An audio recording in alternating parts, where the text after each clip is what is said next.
The quiet after a storm inside. Have you ever felt a huge rush of feelings, anger, worry, sadness, like a storm raging inside your head? And then, just when you think it'll never stop, a strange quiet settles. That's the feeling we're talking about, the quiet after a storm inside. Here's the thing, our minds can get really noisy. Thoughts race, emotions swirl like strong winds. But eventually, like a real storm passes, the intensity lessens. The air feels clearer. Your thoughts might slow down. It's a moment of stillness, like everything has been washed clean. People have thought about this for thousands of years. Ancient philosophers, like the Stoics in Greece, knew a lot about calming your inner self. They didn't block feelings. They understood that after big emotions, peace could follow. They believed true strength came from finding calm within, no matter the chaos outside. Wise thinkers from places like India also taught about inner stillness. They saw it as a path to wisdom. Think about it. Maybe you've had a really tough day at school, a big test, an argument, too much noise. You might feel overwhelmed, but then you get home, curl up, and just breathe. The loud thoughts don't vanish. They get quieter, softer. It's like when a loud song ends, and suddenly you notice the silence or the gentle hum of the refrigerator. Your brain gets to rest, processing everything in a calmer way. So, this quiet moment isn't just nothingness. It's a special space. It's where your mind can finally sort things out without all the frantic energy. It's where you can feel peace, even after difficult times. It reminds us that no matter how strong the storm.com can follow, and that calm can help you move forward. Just this breath. Right now, do you ever feel like your mind is a rushing river, carrying endless thoughts about yesterday or tomorrow? What if we could pause that flow, just for a moment, and find a quiet space inside? Here's the thing, you can. It starts with your breath. Think about it. When you breathe in, then breathe out. That breath is happening right now. Not in the past, not in the future, just this single breath. For thousands of years, wise people have understood this. They noticed how our minds jump from thought to thought, but they found a way to slow that busy mind. They learned that by truly focusing on something real and present, like the feeling of air entering and leaving your body, they could calm their inner world. It's not about emptying your mind, but choosing focus. Imagine your thoughts are like buzzing phone notifications, pulling your attention away. Each one demands notice, but your breath, it's like hitting the do not disturb button. When you choose to feel your breath, even for a few seconds, it brings you back to this exact moment. It grounds you. So, instead of chasing every thought, we can simply notice this one breath, then the next. It's a tiny anchor in a world that often spins too fast. This simple act reminds us that peace isn't somewhere far off. It's always here, waiting inside you, just a single breath away. It's a gentle whisper. You are here. You are enough. Just this, right now. And that's why it matters. That worry isn't real. Yet, have you ever felt a quiet knot in your stomach? A shadow falling over your day, about something that isn't even happening right now. Maybe it's a test next week, a tryout next month, or a conversation you dread having soon. That feeling, that heavy thought, can make today feel cloudy. But here's the thing, that specific worry, in its full imagined form, isn't actually real yet. It lives only in your mind, in a future that hasn't unfolded. For thousands of years, people have noticed this pattern in our minds. Ancient thinkers, watching how humans behaved, realized that so much of our energy gets used up worrying about what-if scenarios. They understood that the only place we truly live, the only moment that actually exists, is the present. They found peace in realizing that future worries are like ghosts. They feel powerful, but they are not solid. They haven't arrived. Imagine you have a big presentation for science class in a few weeks. You might start worrying about it today. What if you forget your lines? What if the projector doesn't work? What if you sound silly? These worries can make your stomach churn, even while you're just sitting at home, nowhere near the classroom. But today, the presentation isn't happening. Your lines are still to be written. The projector is off somewhere, and no one is judging you. The worry itself is a shadow you're casting ahead, not something real you can touch, and that's why it matters. When we spend our now moments wrapped up in worries about a future that hasn't arrived, we lose today. We miss the quiet calm, the simple joys, or the chance to actually prepare for what's coming, instead of just fearing it. That worry, that imagined future, isn't here yet. And when that future finally does become today, it might look completely different from what you feared. So, what if we held on to the quiet truth that the future is just that, the future? We can choose to be here, in the present, where worry often has no real ground to stand on. What if it all works out? We often spend time worrying, don't we? Thinking about every single thing that could go wrong. Our minds can be busy places, making lists of problems before they even happen. But here's a different thought, a quiet question to ponder. What if it all works out? What if, instead of picturing the difficult parts, we allowed ourselves to truly imagine the good? This idea isn't about ignoring challenges or pretending everything is easy. It's about letting our minds explore a different path. It's about giving hope a clear and gentle voice in our inner world. For a very long time, people have thought about this. Ancient thinkers, like those in old Greece, believed that our inner world, our thoughts, had great power. They understood that even if we can't control what happens to us, we can often control how we react and what we focus on. They quietly taught that peace often comes from accepting what is, then looking for the best outcome. Don't think about trying something new, like giving a presentation in class or learning a difficult skill on a skateboard. It's so easy to picture falling or forgetting your words. Your stomach might feel fluttery with nerves. That's a normal feeling. But what if, just for a moment, you closed your eyes and saw yourself speaking clearly, or landing that trick perfectly? What if you pictured the smile on your face, or the feeling of pride? It's not just wishing, it's a quiet act of trust in the future, a way to invite a brighter possibility into your mind. It helps to shift our energy from fear to a calm openness. This simple question, what if it all works out, isn't about being naive, it's about building peace inside us. It reminds us that sometimes the best path is simply to trust the quiet strength of possibility. When we allow ourselves to wonder if things might just unfold beautifully, we create a little more room for calm. It's a gentle way to end a worried thought, replacing it with a soft, hopeful breath. The sky doesn't care if you worry. Have you ever looked up at the vast open sky when you're really worried about something? Maybe it's a big test, or something you said to a friend, or just that heavy feeling in your stomach, and you stand there, caught in your thoughts, but the clouds keep drifting by, the sun keeps shining, or the rain keeps falling, and the wind still whispers through the leaves. It doesn't stop, not even for a moment, because of your worries. Here's the thing, our worries are powerful, they feel huge inside us, but the world outside, the great, wide world, doesn't actually notice them. Ancient thinkers, people who lived thousands of years ago, noticed this too. They realized that the sea doesn't stop its waves if you're upset, and the stars don't dim their light because you're stressed. They understood that many things are simply beyond our control, and that's okay. Think about it like this. Imagine you're trying out for a sports team and you're super nervous. Your heart might be pounding, your hands might feel shaky, but the grass on the field doesn't care if you're nervous. It just stays green. The ball doesn't bounce differently because you're worried. It just follows the laws of physics. Your feelings are real, and they matter to you, but they don't change the way the world around you works. This isn't to say your feelings aren't important. They are, but it's a quiet reminder that the universe keeps its steady rhythm, no matter what we carry inside, and sometimes, in that simple truth, we can find a little peace. It's like the sky is telling us, go on, keep going, I'm still here, steady and vast, no matter what. And that can be a really comforting thought. My feelings are just visitors. Have you ever felt a really strong feeling, like a big wave rushing over you? Maybe super happy, or very, very sad. And then, after a while, that feeling just faded away. Here's the thing, our feelings are a lot like visitors. Think about it. When a friend comes over, they don't live there forever, right? They visit, hang out, then leave. Our feelings are the same.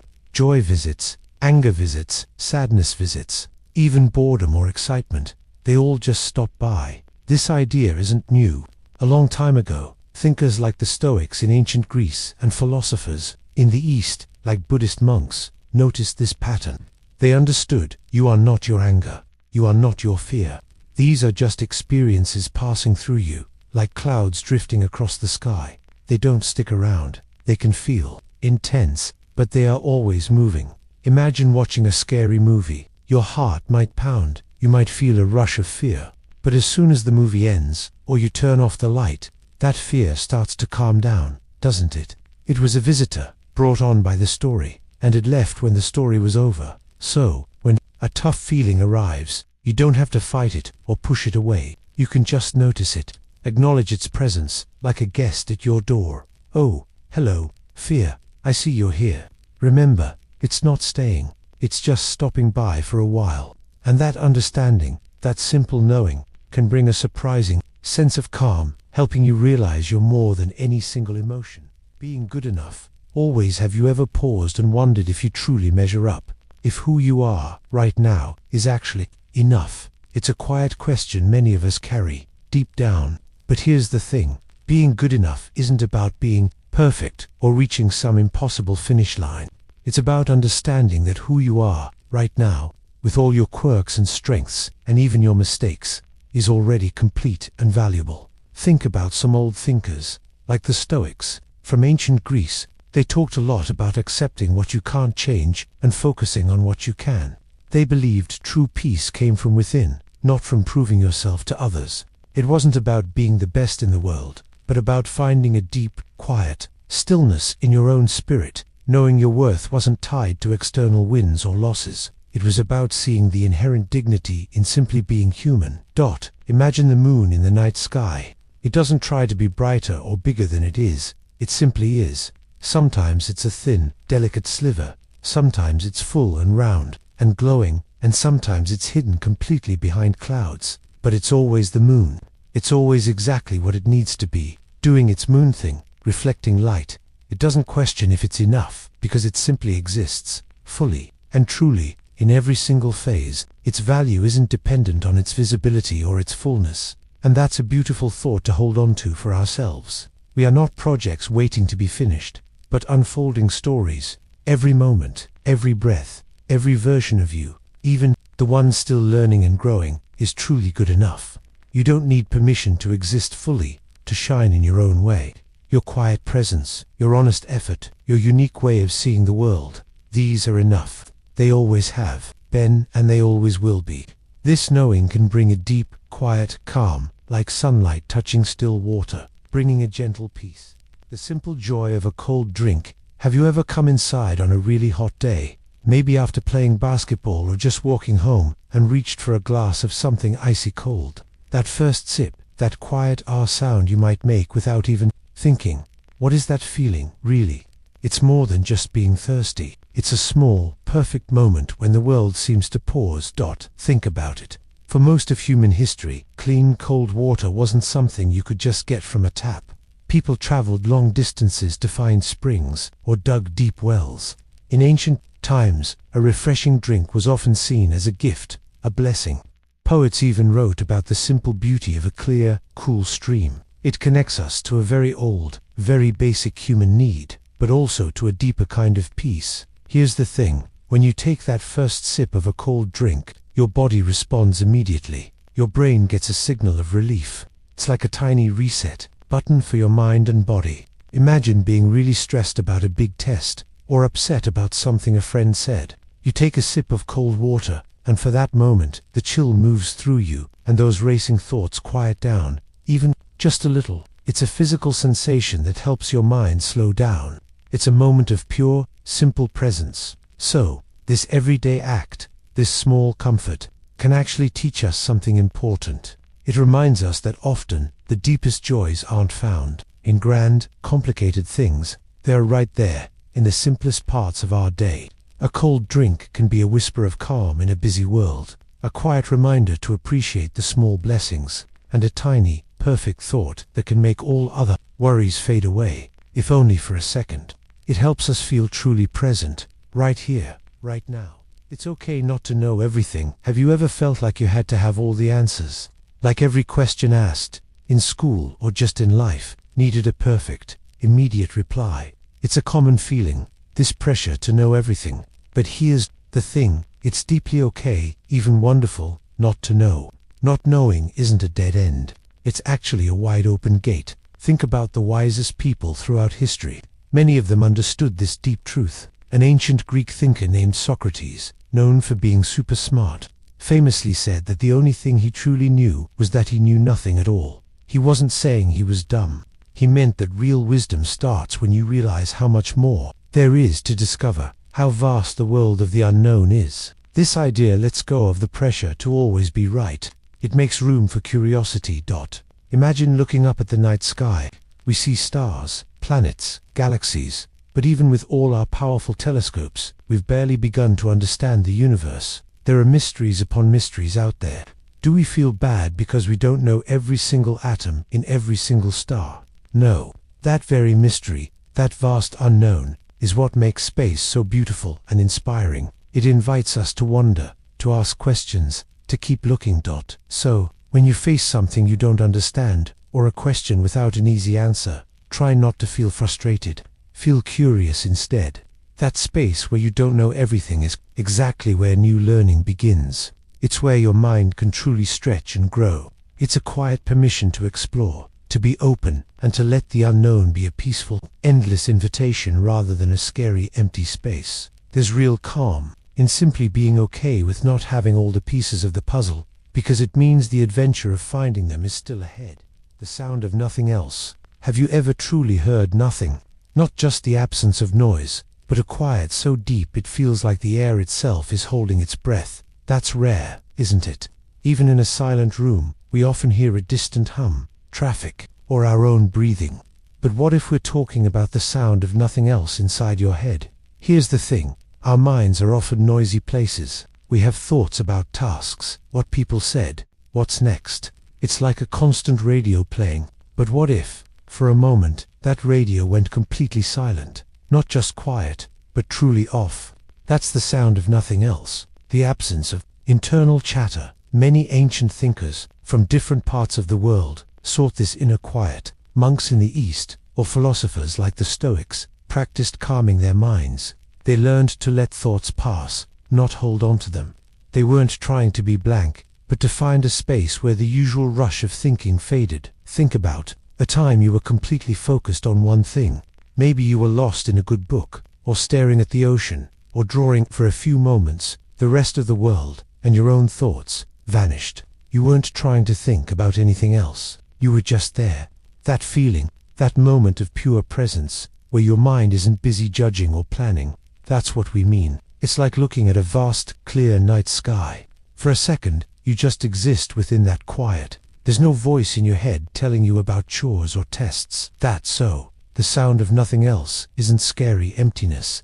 Instead, it's a calm space, like a clearing in the forest of your thoughts. It's a moment of peace where the world feels simpler and your mind feels still, ready for what's next, not needing to fill silence. It's a gentle pause before the next wave of life begins. This moment, just this one, have you ever truly just stopped? I mean, really, completely stopped. Not thinking about homework, not replaying yesterday's awkward moment, not planning what you'll do tomorrow. Just ...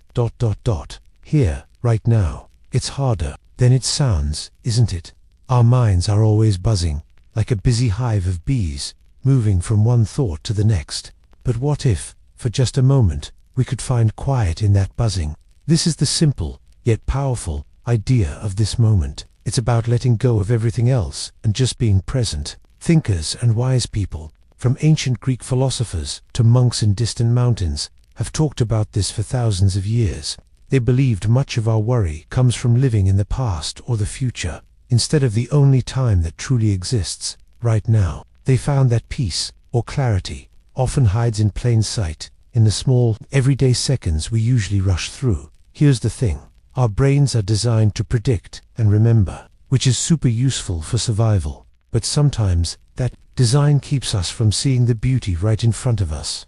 Imagine eating a piece of your favorite food. Are you truly tasting it? Or are you already thinking about the next bite? If you focus just on that one bite, its texture, its flavor, how it feels, for that moment, your mind quiets. The world fades. All that matters is the taste, right then. This quiet, this presence, isn't about ignoring problems or pretending life is always perfect. It's about finding a small island of calm inside yourself. It's realizing that even amidst chaos, this very second can be a space of stillness, and that's a powerful thing to discover. It can help you feel more grounded, more real, in a world that often feels too fast. Just this moment, just this one. letting go of the shoulds. Have you ever felt a quiet tug inside you? A little voice saying, I should be doing something else right now, or I should feel differently about this. That little voice, filled with shoulds, often shapes our days, our choices, even our feelings. It's like an unspoken rule book we carry around, telling us how we are supposed to be. Here's the thing. These shoulds are like invisible chains. They're often ideas we've picked up from others, family, friends, social media, even stories we hear. They tell us how we're supposed to look, how we ought to act, what we must achieve. But sometimes, these aren't our true desires at all. Following them can make us feel like we're always falling short, always missing something important. Thinkers, for thousands of years, have thought about this struggle. Ancient philosophers, like those from China who taught about Taoism, talked about living in harmony with nature, flowing like water instead of trying to force things. They believed that when we let go of what we think we should be, we can truly be ourselves. It's about finding our path, not walking someone else's. Imagine a beautiful oak tree. It doesn't look at a nearby maple and think, oh, I should have bright red leaves in autumn, or I should grow straight up to the sky like that tall pine. No, an oak simply grows as an oak, strong and true to its own unique nature, providing shade and acorns in its own perfect way. It doesn't apologize for being an oak. It just is. When we constantly chase what we should be, we can deny our own unique growth and quiet inner voice. We spend valuable energy trying to fit into a mold that might not be ours at all. But here's what can happen if we gently loosen those invisible chains. We create space. Space to breathe, space to listen to our own quiet wisdom, to discover what truly brings us joy, peace, or a sense of rightness. It's a brave and gentle act, letting go of what's expected to find what truly is meant for us. And that's a profound kind of freedom. What matters most, right now, what truly holds meaning for us, in this very breath, this exact second. Often, our minds race, pulling us to what just happened or what's coming next. We get caught between a past we can't change and a future we can't fully control. But here's the thing. Real life, the messy, beautiful, real experience of it, only happens now, for ages. Wise people have talked about the power of the present moment. They weren't just saying, enjoy yourself. They meant something deeper.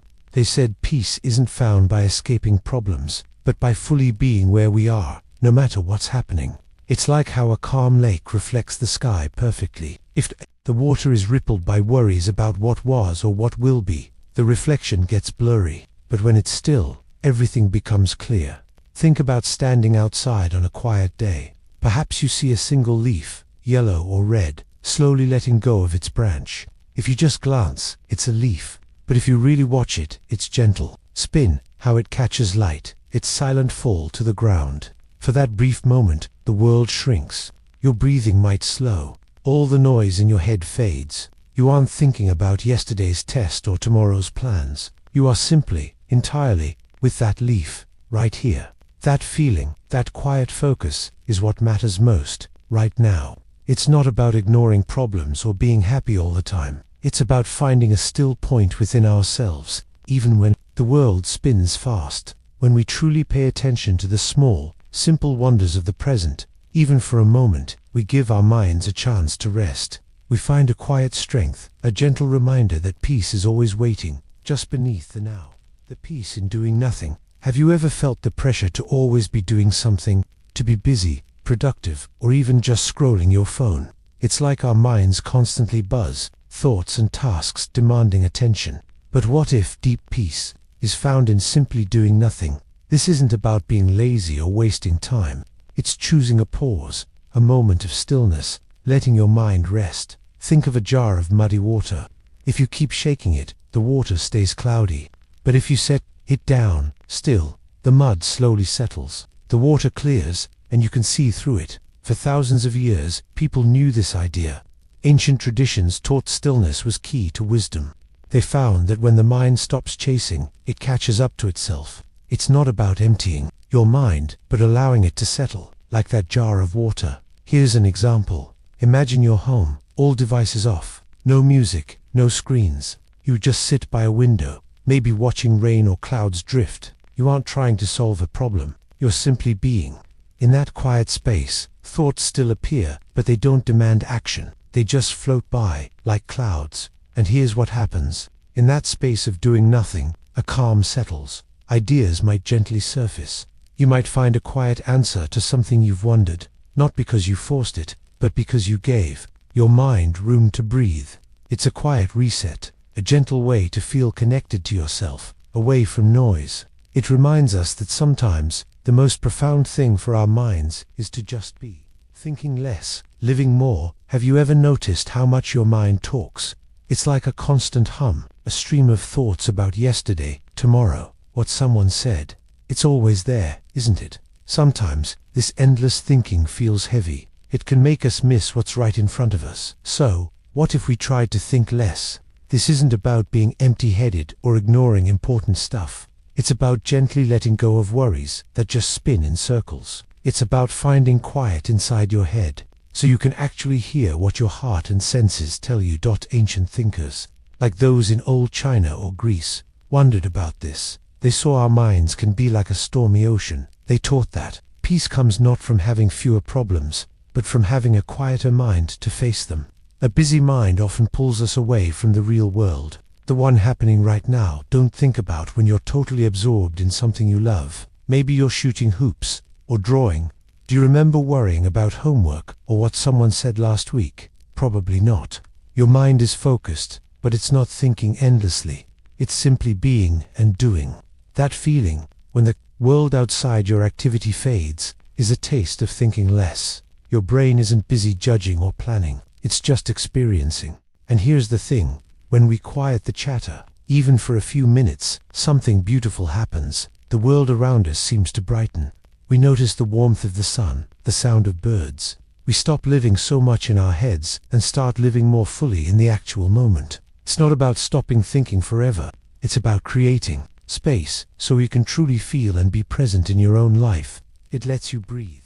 A gentle reminder to be kind. Have you ever stopped to think about how much power a small act of kindness holds? It's more than just being nice or polite. It's about remembering that everyone around us, every single person, is walking through their own day, facing their own quiet battles and small triumphs. We all carry invisible stories. Here's the thing. Kindness is a deep recognition of that shared human experience. It's a choice to soften our edges, to offer a moment of understanding or grace. For thousands of years, people across different cultures have come back to this idea. Think about the Golden Rule, which says to treat others as you wish to be treated. It's not just a polite suggestion. It's a timeless truth, a simple wisdom passed down through generations. It reminds us that we are all connected, often in ways we can't see. Consider this. Imagine you're in a crowded hallway at school, and someone accidentally drops all their books. Most people might just walk past, but if you stop, even for a second, and help them pick up their scattered things, what happens? You've not only helped them, but you've also created a small ripple of positive energy. That person feels seen, less alone, and you feel a quiet warmth inside, a sense of having done something good. It's like a tiny light, lit not just for them, but also for yourself. And that's why it matters so much. Kindness isn't just about others, it truly changes us too. It makes the world a bit softer, a bit brighter, and it reminds us of the gentle power we all hold to make a difference, one quiet moment at a time. The space between thoughts. Have you ever noticed how your mind seems to be constantly moving? One thought rushes in, then another, like a busy highway of ideas. But what about the tiny moments between those thoughts? They just empty, or is there something there? This is a deep idea, but also a simple one. It's about that brief, almost invisible pause that happens right after one thought fades and before the next one fully forms. It's like a breath your mind takes, a quiet whisper of nothingness amidst all the noise. People who studied the mind, long ago, especially in places like ancient Asia, noticed these spaces. They saw them as important, as moments of pure stillness, a kind of empty canvas where new ideas could gently appear. They believed finding these gaps could bring a lot of peace. Think about music. A beautiful song isn't just a rush of notes all at once. There are tiny silences, right? Those little pauses between the sounds, or at the end of a phrase, give the music its rhythm and beauty. They let the notes breathe and resonate. If there were no silences, it would just be noise. The space between thoughts is kind of like that.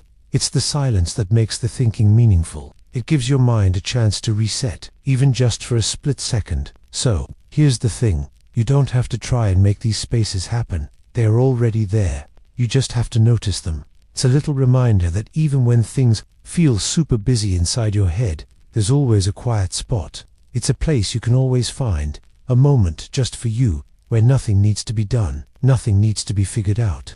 Just a calm, gentle breath for your mind. Finding calm in the chaos. Have you ever felt like your thoughts are a swirling storm inside your head?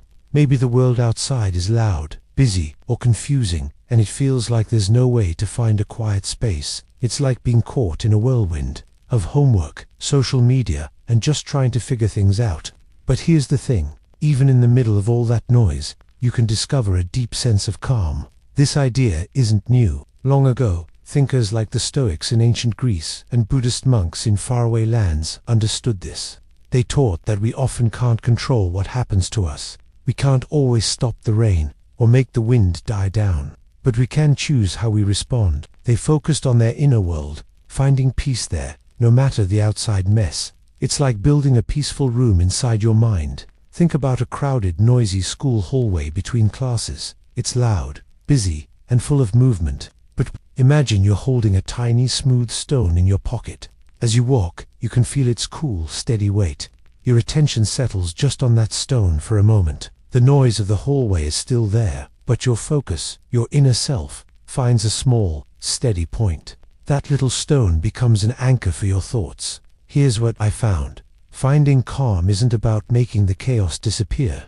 It's about finding a still, quiet place within the chaos. It's about remembering that even when everything else feels wild, you have a solid, peaceful center. This can help you quiet your mind, even if just for a few breaths. And that's why it matters. You can always come back to that calm space, like a quiet room in a bustling house, whenever you need it.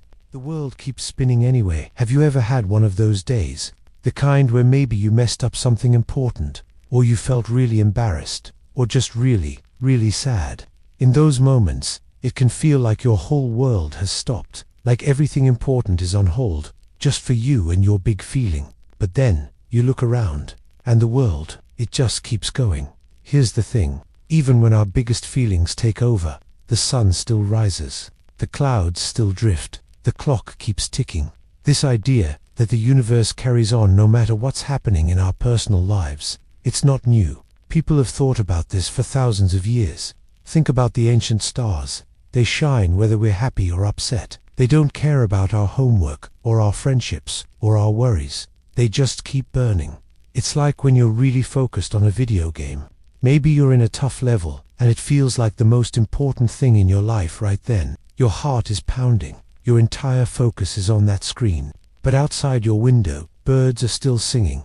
Cars are still driving by. Your family is still moving around the house. The world doesn't stop its dance just because you're battling a boss. And that's the beautiful part. In a way, it reminds us that our personal moments, even the really tough ones, fit into something much bigger.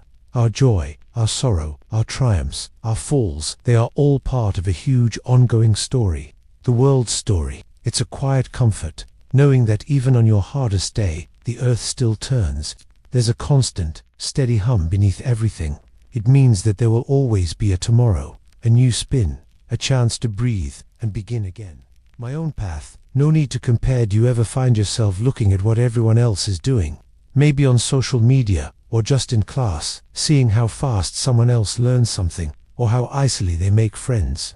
It's easy to wonder, am I good enough? Am I doing as well as them? But here's the thing, your life is a journey, and your path is completely unique.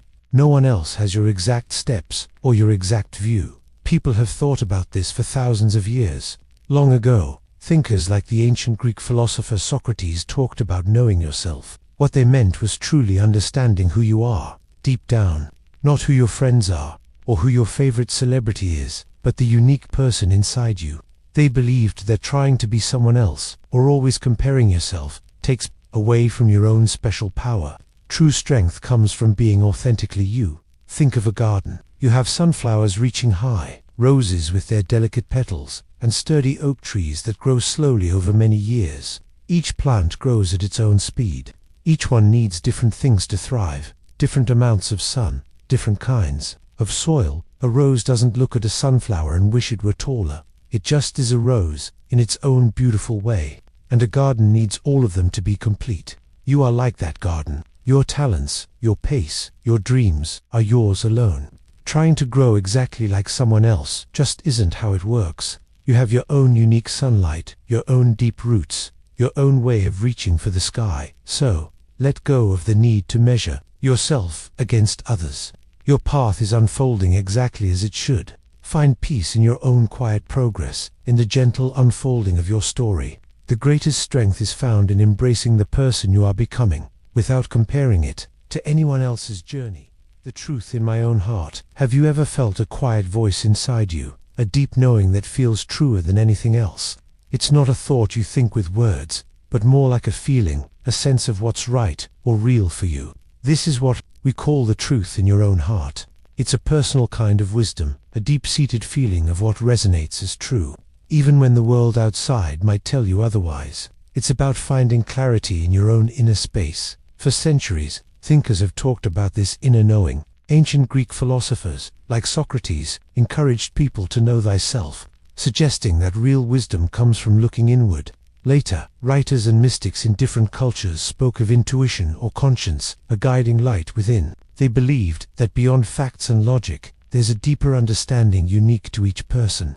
It's not about being right or wrong in a public sense, but about being true to yourself. Think about when you're making a tough choice, like picking a high school elective or deciding how to respond to a friend. Your brain might list all the pros and cons, but sometimes a feeling just settles in. Maybe one option just feels right, like a puzzle piece clicking into place.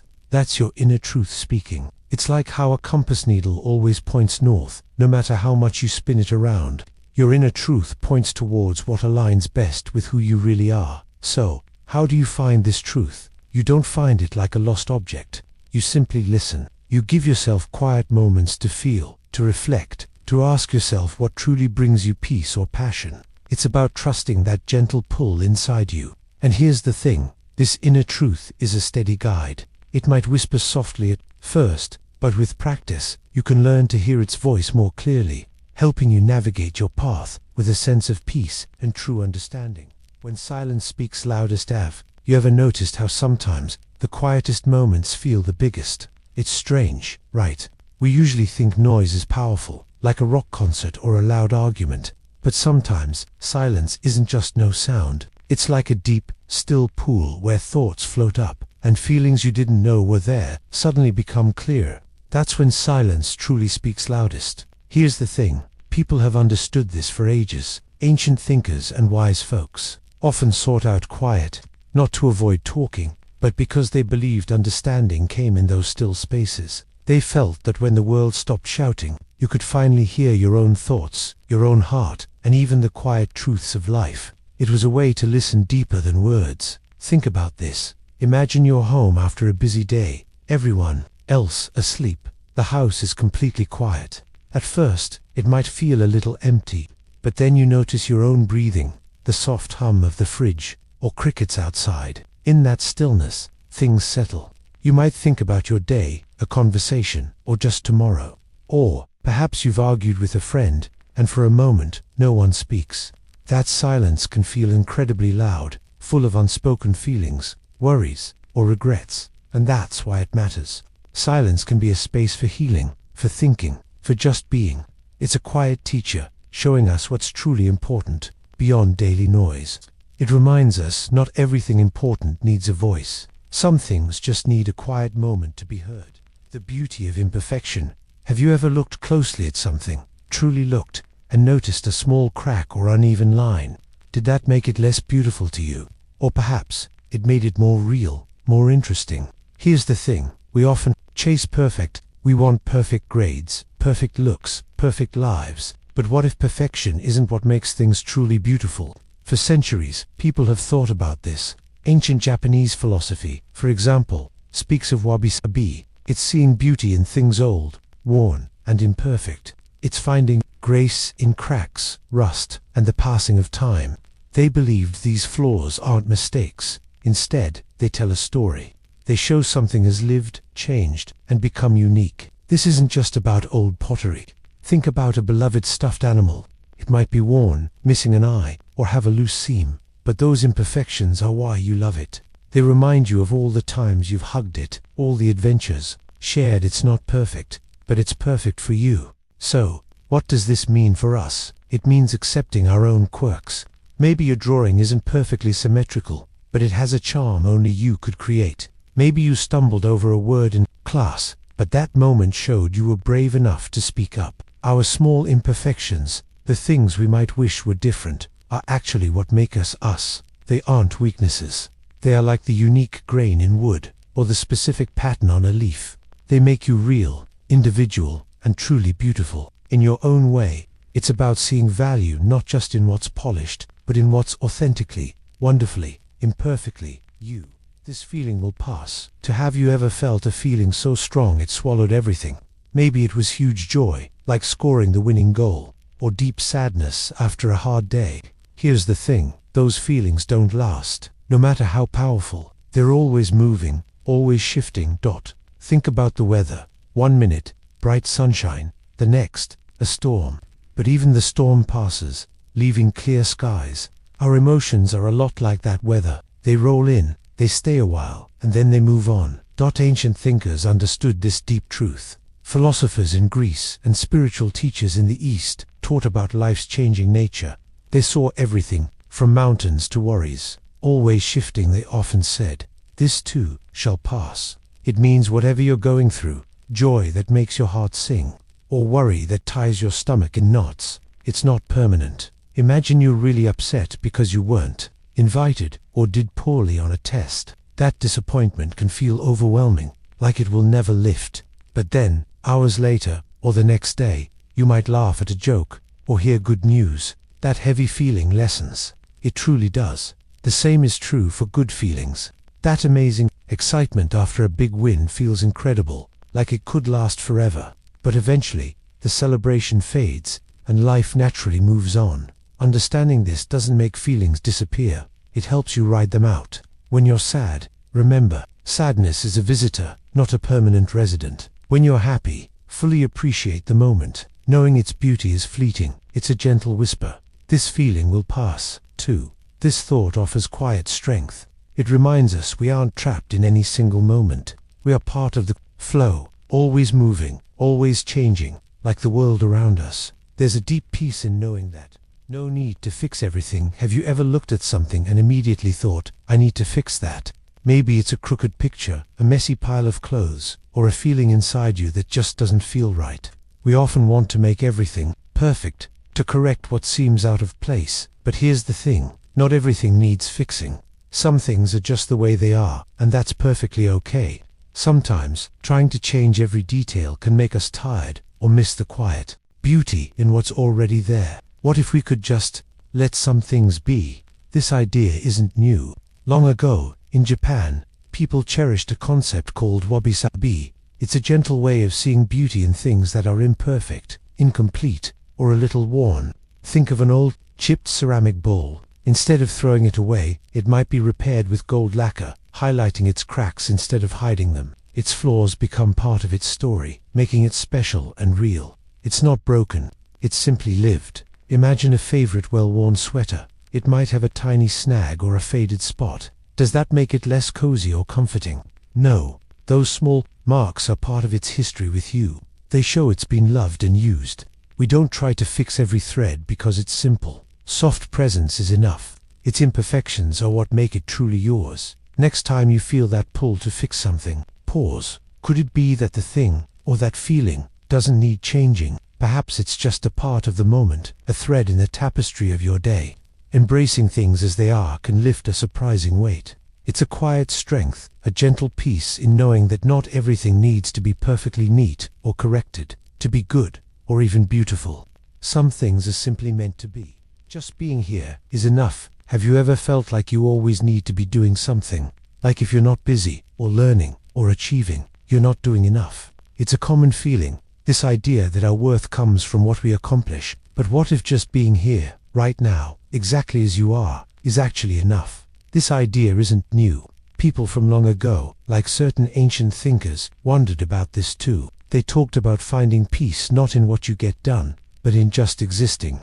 They believed our true value isn't tied to our grades or how many followers we have. It's about being part of the world, taking up space, simply being. Think about a time you might be sitting quietly. Maybe you're watching a snowflake land on your sleeve, or listening to the hum of the refrigerator. You're not trying to solve a complex math problem or run a mile. You're just there. In that moment, are you less important? No, you are just being. The air you breathe, the quiet beat of your heart, the simple act of noticing a cloud float. By these things aren't about doing, they are about being. It's like a tree in a forest. It doesn't need to produce fruit every second to be important. It simply is. Its roots are deep, its leaves unfurl, and it stands tall. That's its purpose, just existing. And that's why this matters for us. We're often told to chase goals, to always be striving for the next thing. But here's the thing, sometimes the greatest sense of peace comes from realizing that you, in your quiet, everyday self, are already completely enough. You don't need to earn your right to exist or prove your value. You simply do, and that's a beautiful, powerful idea to hold on to. Just being here, breathing, experiencing, is a full and meaningful story in itself. The simple gift of today. We spend so much time looking at yesterday, or dreaming about tomorrow. But what about right now? It's easy to let today slip by, almost like background noise.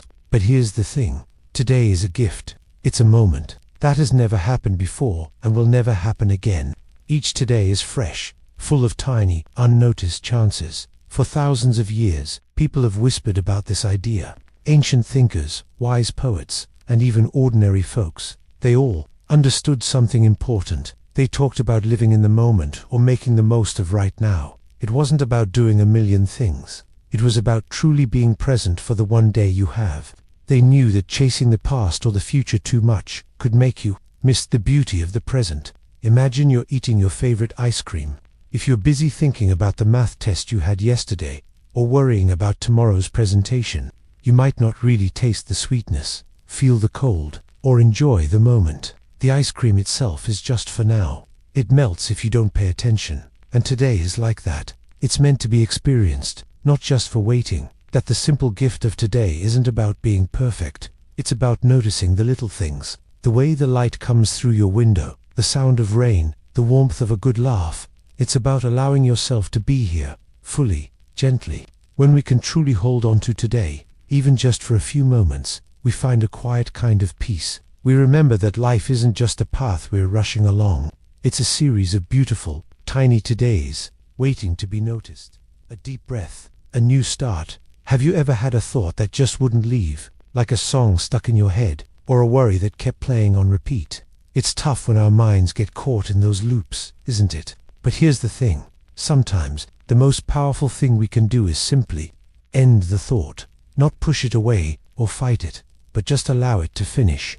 It's like a quiet reset button for our minds. Think about it. Imagine a busy stream, constantly flowing, carrying leaves and bits of wood.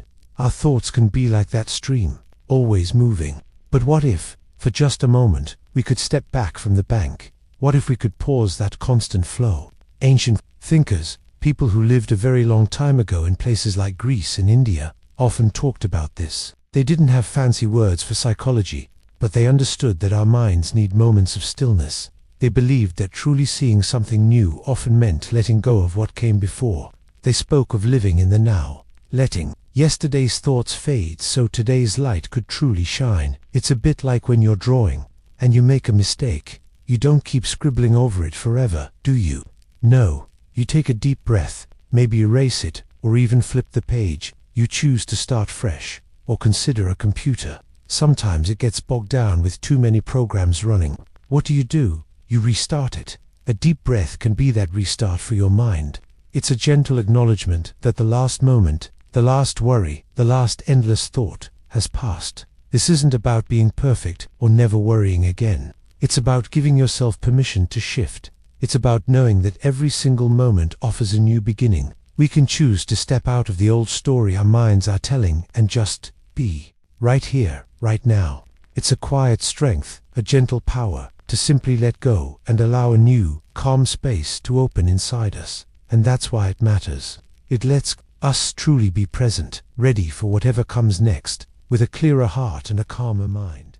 The story I tell myself. Have you ever wondered what the voice inside your head is really saying? What if everything you believe about yourself, about the world, is just a story? This is the story I tell myself. It's a quiet, constant whisper, a collection of ideas and feelings that shapes how you see everything. It's not always true, but we often treat it like it is. It's almost like a script we're living by, written by us. For us. For thousands of years, humans have tried to make sense of life by telling stories. Ancient people created myths about gods and heroes to explain why the sun rose or why rivers flowed. These grand tales helped them understand their world. In a way, we still do this today, but the stories are about us. They explain why we feel a certain way or why things happen to us. These inner narratives aren't just thoughts. They become the very lens through which we view our own lives, coloring everything we experience. Here's the thing, this story can become so familiar, we forget we wrote it. It feels like the truth because we've repeated it so many times. For example, maybe you didn't do well on a test, and the story you tell yourself is, I'm just not smart enough. That thought feels real, it feels true, and it can stop you from trying again. But another person might get the same grade and tell themselves, I didn't study enough, but I can learn from this and improve. Same event, totally different story. Our brains are amazing at connecting dots, making sense of things, even if the sense isn't the whole truth. Think about how a scientist looks at data. They try to find the real pattern, not just the easiest one. Our inner stories are like that. Sometimes we just pick the easiest explanation. This idea isn't new. Philosophers long ago wondered if our minds were creating our reality, or at least shaping it in powerful ways. They asked if the world truly was how we perceived it, or if our perception made it so. So, here's a quiet thought to hold. If we are the authors of these stories, can we not also rewrite them? We can choose what we believe about ourselves, about our potential, and about our experiences. We can pause that constant inner chatter and gently ask, is this story helping me or holding me back? That simple question can be a powerful way to end a limiting thought and open up new possibilities, allowing a deeper, truer understanding to emerge. Listening to the quiet earth. Have you ever really, truly listened to the quiet earth? I mean, not just the absence of noise, but the quiet within the world around you. We're so often caught up in our own thoughts. Our minds can be busy places, like a crowded hallway at school. But sometimes, those thoughts get so loud, it's hard to hear anything else. Here's the thing. People have known for a long time that silence can teach us important stuff. Way back, even before books or the internet, people spent more time just watching and listening to nature. Ancient thinkers, and even just regular folks living off the land, learned a lot by paying close attention to the wind, the trees, or the flow of a river. They found a kind of peace there. They felt connected to something bigger. Think about a time you were outside, maybe in a park or your backyard. The birds might be chirping, but if you really calm your mind, you might notice something else. Maybe it's the whisper of the leaves in the trees, or the soft hum of an insect you never heard before. It's like finding a hidden message. It's not just about hearing sounds. It's about feeling the quiet presence of everything. When you do this, when you let your own thoughts slow down and just be with the world, a funny thing happens. Your worries can seem smaller. The busy hallway in your mind starts to empty out. You start to feel more grounded, more present, and that's why it matters. Listening to the quiet earth helps you quiet your own mind. It shows you a different way to think, a way that feels calm and connected, a way that can bring a deep sense of peace inside you. The freedom of forgetting. Have you ever thought about forgetting, not as a loss, but as a kind of quiet freedom? We often see it as a problem, like when we can't remember a test answer. But here's the thing, forgetting can also be a gentle release, a way for our minds to make space, like a soft breeze sweeping away what we no longer need to carry. Imagine your brain like a bustling city. So many thoughts and experiences pass through it every second. If we remembered every single detail, every sound, every feeling, every face, from every day, our minds would quickly become overwhelmed, cluttered beyond belief. Ancient thinkers spoke of how too many memories could feel like a heavy chain. They knew that to truly live in the present, we need to let go of the past's burdens. Think of it like this. Your smartphone needs to clear its cache sometimes. It deletes old unused data so it runs faster and makes room for new apps and photos. Our brains do something similar. They naturally prune away memories that aren't important or useful, or those that might cause pain. This isn't a flaw. It's how our minds stay efficient and healthy. It lets us forget small arguments, minor embarrassments, or countless tiny details from last week, so we can focus on today. So, true remembering isn't about holding on to everything. Maybe it's about holding on to what truly matters, the important lessons and moments of joy, and forgetting. That can be the silent helper, a kind hand clearing the path ahead. It allows us to move forward, to heal from past hurts, and to see the world with fresh eyes each new day. It's a quiet gift, a whispered chance to begin again, to find peace in letting go. What if I'm already okay? What if the feeling of not enough isn't actually true? We often think we need to be more, do more, or fix something about ourselves to be truly happy. We chase after goals, believing that once we achieve them, then we'll be okay. But what if that's a story we tell ourselves, and it's not the whole truth? Here's a thought. What if, deep down, you're already whole? What if you don't need to change anything to find a quiet kind of peace right now? Long ago, wise people, in different parts of the world talked about this. They meant finding a calm space inside yourself, no matter what's happening outside. It's like saying, I am enough, just as I am. In this very moment, this idea isn't about stopping yourself from growing, but about realizing that your basic worth isn't something you earn. It's already there. Think about a river.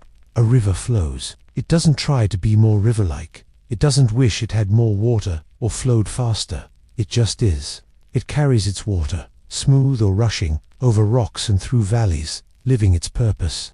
It's okay exactly as it is, even through dry spells or heavy rains. Like that river, sometimes we forget to simply be. We forget to exist without needing to improve or compare. Imagine your own breath. It just happens, steady and quiet. You don't need to make it better for it to keep you alive and well. So, this thought is a gentle whisper that says, you are okay. It's about finding that calm spot within you, realizing that the constant search for better can sometimes hide the good that's already here. Maybe, just maybe, the greatest peace comes from understanding you don't need to fix yourself to be complete. You already are. The sun still rises. Have you ever had a thought so big, so heavy, it felt like it stopped everything? Like a giant question mark hanging in the air. Sometimes, when we truly understand something deep, or when a big idea finally clicks, it can feel like the end of thinking, as if there's nowhere else to go, no more questions left. But here's the thing, even when our thoughts pause, or feel done, the world doesn't stop turning. The sun still rises, every single morning, whether we've solved grand mysteries, or are just figuring out homework. It climbs over the horizon, painting the sky with colors as old as time. This steady, unending cycle of nature, this constant rhythm, holds a powerful lesson. Think about people long, long ago. They had no phones, no books, but they watched the sun. They saw it disappear each night and always return. It taught them about new beginnings, about hope that always comes back. They understood darkness wasn't forever. They knew life moves on no matter what. Maybe you had a really hard test and left feeling totally drained, like your brain was empty. Or you had an argument with a friend, and it felt like the end of the world for a moment.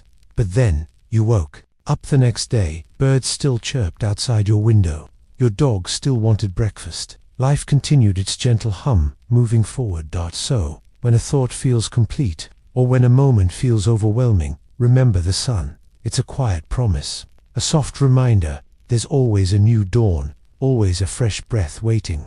The world keeps breathing, and so can you, moving forward into whatever comes next, carrying the quiet wisdom of that silence. My thoughts aren't always facts. Have you ever looked at a cloud and seen a fierce dragon, or felt a sudden worry, a tight knot, convinced something bad was about to happen? We do this often. Our minds are amazing storytellers, weaving tales from feelings and what we see. But here's the thing, the stories our thoughts tell aren't always real. Not like a tree outside your window is real. Our thoughts are like filters, not perfect cameras. For thousands of years, people have sat under the sky, wondering about this. Ancient thinkers, like Plato, pondered if what we think we see is just a shadow of the real world. They wondered, If our minds create their own reality, it's like looking through a frosted window. You see shapes, maybe guess what they are, but you don't see clear details. Our thoughts can be like that frosted glass. Imagine you see your friend walking ahead. You call, but they don't wave back. Instantly your mind might think, "They're mad at me." That thought can feel so solid, so true. It might even make your chest ache. But then, you catch up, and they say, "Oh, sorry, I didn't hear you. My headphones were on." Suddenly, that fact you created melts away. It was never a fact, just a story your mind told itself from incomplete information. This understanding is a gentle gift. It means we don't have to believe everything our minds whisper. We can pause, we can wonder, we can notice a thought, feel its weight, but then remember it's just a thought, not always the cold, hard truth. And that can bring a quiet sense of freedom, a soft space where worry can simply be, without owning us. Our thoughts are not always facts, and knowing this helps us breathe easier. The smallest things matter. Have you ever just watched a tiny dust speck float in sunlight, or felt the lightest breeze on your skin? It's funny how we often look for grand, big moments to feel important, right? We search for the fireworks, the giant waves, the loud applause. But here's the thing, sometimes the smallest whisper, the quietest thought, or the tiniest action holds more power than we imagine. They are like seeds, unseen at first, but carrying the potential for something vast. Wise people have spoken about this for centuries. There's an old idea, found in many cultures, that says a journey of 1,000 miles begins with a single step. Just one step. Not a giant leap, but one foot in front of the other. It sounds simple, but it tells us something deep about how everything grand starts small. This isn't just about walking. Big changes, big dreams, even big ideas, all begin with something almost unnoticeable. Think about a tree, a magnificent oak, hundreds of years old, started from an acorn, just a tiny nut. It held all the life, ready to grow. Think about a song you love. It's made of single notes, small on their own, but put them together, with feeling, and they create a symphony that can move your soul. Each note matters. Even in our own minds, a single thought, small and fleeting, can spark a whole new way of seeing the world. That's the power of the small dot. It reminds us that our own small choices, our quiet acts of kindness, our little moments of learning, are never truly small. They weave together, unseen, creating the fabric of who we are and what our world becomes. Every tiny flicker of effort, every quiet moment of thought, adds up. They matter more than we know, building the pathway to where we're headed, one gentle step at a time. Finding peace and letting go. Have you ever felt like you were carrying something heavy? Not a backpack, but maybe a feeling, a worry, or even an old memory that just won't leave. Sometimes, the heaviest things we carry are in our minds. Finding peace, a true calm, often means learning to let those things go. This isn't about forgetting or not caring. It's about releasing the tight grip on things we can't change or control. It's about accepting what is, even when it's hard. For thousands of years, wise people across different cultures have noticed this. They often talked about accepting what is. They knew that fighting against reality, wishing things were different, often caused more pain than the actual situation. They saw strength in knowing what you can influence and what you just have to observe. Like leaves falling from a tree in autumn, don't imagine you're holding a tiny pebble. If you squeeze it hard, clenching your fist, your hand gets tired. But if you just open your palm, gently, that pebble is still there, but you're no longer fighting it. Your hand can relax. It's like that with a troubling thought or a past mistake. If you keep replaying it, holding onto it tightly, it keeps hurting your mind. But if you can just watch it, like a cloud floating by, and let it pass, the tension inside you starts to ease. It's a quiet strength. This act of letting go, it doesn't mean you don't care, or that you're giving up.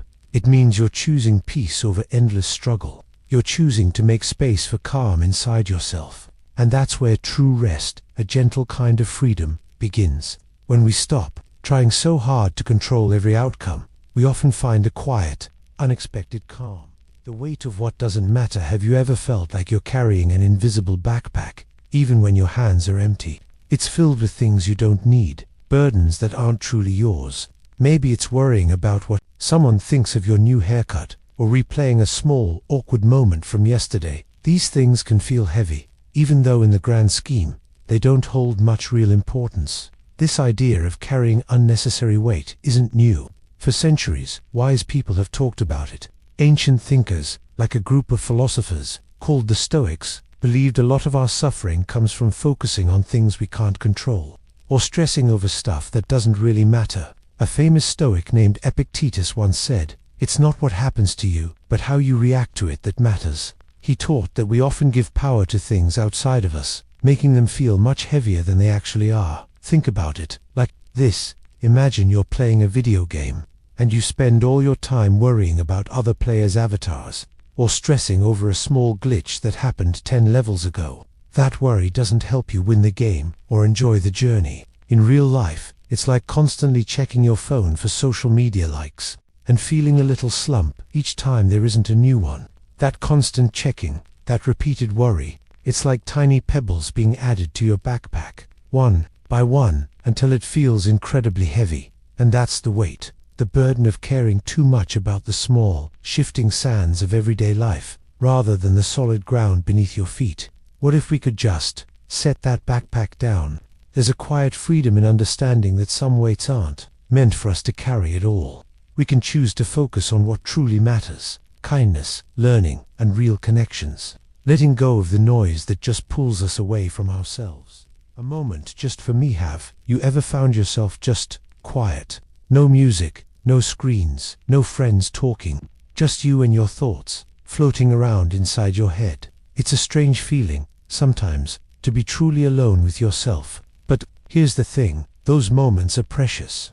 They're like a small, private room in your mind, a place where you can just be. This idea of finding a moment just for me isn't new. People have been seeking this kind of quiet space for thousands of years. Thinkers from ancient Greece, or monks living peacefully in faraway mountains, they all understood how important it was to step away from the noise. They called it different things: contemplation, meditation, inner peace. But the goal was always the same: to listen to the quiet whispers of their own thoughts, to really hear what was going on inside. It was their way of finding wisdom, of figuring things out. Imagine your brain is like a busy locker room after a big game. Everyone's talking, cheering, maybe a little stressed. It's loud, full of energy. But sometimes, you need to step outside, onto a quiet field, where the air is calm. You can breathe there. You can just sit and watch the clouds. That quiet field is what we're talking about for your mind. It's a chance to let your thoughts, all those busy, noisy thoughts, just settle down. When you take a moment like this, even just 5 minutes walking home from school without earbuds, or before you fall asleep, you're giving yourself a gift. You're letting your mind sort itself out. It's a way to understand your feelings better, to connect with the deepest parts of who you are. And sometimes, in that quiet, you might even find answers you didn't know you were looking for.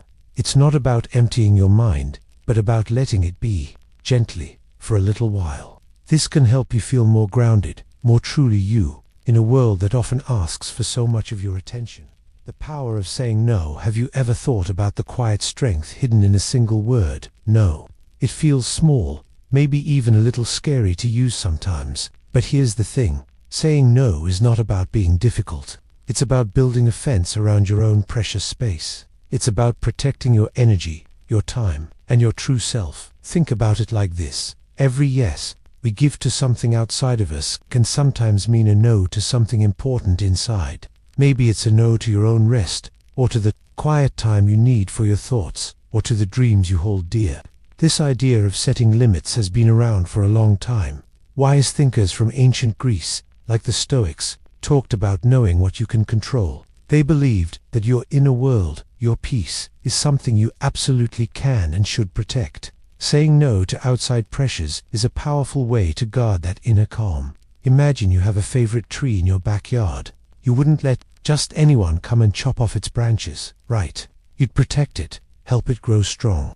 Your own well-being is a lot like that tree. Sometimes, people ask things of us that might not be bad, but they might take too much from our energy or time. Maybe a friend asks you to join a game when you really need to study for a big test. Or maybe someone wants you to do something that just doesn't feel right in your gut.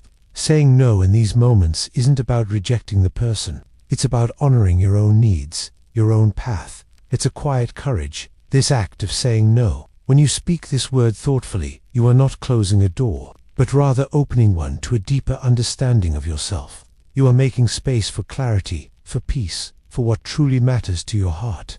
It's a gentle whisper that affirms your own worth, building a foundation of self-respect, one mindful no at a time. It lets your spirit breathe. Looking up at the clouds, have you ever found yourself just lying down, maybe in a field or your backyard, and really, truly looking up at the clouds? Not just glancing, but letting your eyes wander among the vast, shifting shapes in the sky. It's a simple act, but it can feel incredibly deep and calming, can't it? There's something about their silent movement that draws us in. Think about how clouds are always changing. One moment, there's a fluffy white shape that looks exactly like a giant dog, and then, before you know it, it stretches, thins, and becomes something entirely different. A sailing ship, maybe, or just a wispy brushstroke, and then it's gone, dissolving back into the blue. Clouds don't hold onto any single form. They are born, they transform, and they quietly dissolve, never trying to stay the same. For thousands of years, people have looked up at the clouds and found meaning there. Ancient thinkers, long before science explained clouds, saw them as powerful symbols. They often thought about how clouds show us that everything in life is always moving, always becoming something new. Some cultures even imagined the gods rode on them, or that they were messages. This is a big idea, but here's the thing. It's as true for the clouds above us as it is for our own thoughts and feelings inside our heads. Imagine you're really worried about something important, maybe a big presentation at school or a difficult test. That worry can feel huge, like a dark cloud covering your whole sky, blocking out the sun. But just like a real cloud, that strong feeling won't stay forever. It might shift, get smaller, or even just drift on by, replaced by a lighter feeling. Our minds create thoughts all the time, just like the sky creates clouds. Some are light and joyful, some are heavy and dark. And so, when we look up at the clouds, we're not just seeing water vapor, we're seeing a gentle lesson about life itself. They remind us that it's okay for things to change. It's okay for ideas to come and go, for feelings to shift. There's a quiet peace in just watching them pass, knowing that even the biggest, most solid-seeming cloud will eventually become part of the vast, open sky once more. It's a beautiful thought, really, finding calm in the endless flow, knowing when to rest. Have you ever felt like you just had to keep going? Like there's always one more thing to do, one more task to finish, and stopping feels like giving up. It's a common feeling, isn't it? But here's the thing. Understanding when to truly rest is one of the deepest forms of wisdom we can gain. It's not just about sleeping, though that's vital. Real rest is about pausing, allowing your mind and body to reset, to breathe. Think about it. Even the ancient Greeks, centuries ago, understood the power of a pause. They had times for quiet reflection, for simply being, not always doing. They knew the world wouldn't end if they stepped away from constant work. And consider nature, too. Trees drop their leaves in winter, resting before the vibrant spring. Even the earth itself has seasons of growth and then stillness. It's a bit like your phone. You can keep using it, playing games, texting friends, but eventually its battery will run low. You can try to push it, but it will eventually just shut down. To get it working again, to make it useful, you have to plug it in. You have to let it charge. Your mind and body are similar. When you're trying to learn something new or solve a tricky problem, sometimes the best thing you can do is step away for a bit. Go for a walk, listen to some music, or just stare out the window. Often, when you come back, the answer feels clearer, the problem less daunting. Your brain was still working, processing, connecting things in the background while you rested. So, knowing when to rest isn't a weakness, it's a superpower. It's a way of honoring your own limits, of giving yourself the time and space to truly recharge, not just physically, but emotionally and mentally. It means recognizing that true strength often comes from knowing when to be still, allowing your thoughts to settle, and letting new ideas gently unfurl. It's a quiet understanding that sometimes doing nothing is the most important something you can do. The rhythm of my own heartbeat. Have you ever just sat really still and listened? Not to sounds outside, but to the quiet hum inside you. It's there, always. It's the soft thrum of your own heart. It's a steady beat, your personal rhythm. If you pay close enough attention, it feels like it holds more than just blood pumping. It holds the silent story of you. For thousands of years, people have thought about this inner rhythm. Ancient thinkers, long before science explained the heart, knew something deep about our breathing and pulse. They believed it connected us to everything. Think of it like a quiet drumbeat that started before you were born. It stays with you through every single moment. It's the first sound you truly know. Many wise people have said that finding inner peace, your true self, begins by noticing this simple pulse within. They meant being truly present in your own body and mind. Here's an example. Imagine you're really focused on drawing or building something with Legos. Time can seem to fade away. You're not thinking about yesterday or tomorrow, you're just there. In that quiet space, you might feel that soft, steady rhythm of your heartbeat. It's like a quiet anchor inside you, always ready to ground you. Psychologists call this mindfulness. It's simply paying attention to the present moment, without judgment. It's not about doing anything special, just being. So, when the world feels loud or confusing, remember this. You carry a quiet, constant song inside you. It's the rhythm of your own heart. It's a reminder that no matter what's happening outside, there's a steady, calm place within. It's a reminder of who you are right now, in this moment. Sometimes, that's all you need to hear. Feeling everything, fixing nothing. Have you ever felt so much that your chest ached, but you couldn't do a single thing about it? What happens when your heart is full of feelings, but your hands are empty of answers? This is a deep quiet. Emotions wash over you, vast, yet no clear path to fix things. Sometimes, we feel everything: a friend's sadness, news of unfairness, an ache for something better. But here's the thing, feeling isn't always doing. You can feel a moment deeply, and still be unable to change it. Ancient ideas sometimes touch on this, knowing what you can control, and what you can't. Your feelings can be huge, but your power to fix everything isn't. It's like accepting the ocean's tide. You feel its pull, its strength, but you can't make it stop. You just feel it, in its own way. This is old wisdom. Imagine a sandcastle on the beach. Waves get closer, slowly. You feel sad, a loss for something built so carefully, about to be gone. You feel its beauty, and its end, but you can't stop the ocean. You can't make the waves go back. You just stand there, watching, feeling the beauty and the letting go. You feel it deeply, but you can't fix this natural process. This quiet state, feeling everything but fixing nothing, isn't a weakness. It's a profound human experience. It means you are open, aware of the world's beauty and its hard truths. And sometimes, the deepest understanding comes not from rushing to change things. It comes from just allowing ourselves to truly feel what is in that space, without trying to mend or solve. There's a quiet knowing, a peaceful acceptance that some moments are simply to be felt, absorbed, then gently understood. The quiet wisdom of nature. Have you ever just sat quietly outside, maybe by a big old tree or near a flowing stream? What did you hear? Probably not loud shouts or big speeches. Instead, there's a gentle hum, a quiet breathing. That's nature's way of teaching. It doesn't use words, but it shares deep lessons. Here's the thing, nature has always been a powerful teacher. For thousands of years, thinkers and wise people from all over the world, like ancient Greek Stoics, looked to the natural world. They saw how things grow, change, and return to earth. They learned about patience, acceptance, and life's constant flow. Indigenous cultures also knew every plant and animal has a story and lesson to share. If we listen with open hearts, think about a mighty river. It doesn't force its way through mountains. Instead, it slowly, patiently carves a path over centuries. It flows around obstacles, always moving forward, always finding a way. Or consider how a tiny seed, buried in the dark earth, knows to push up towards the light. It doesn't panic or give up. It simply trusts its own process.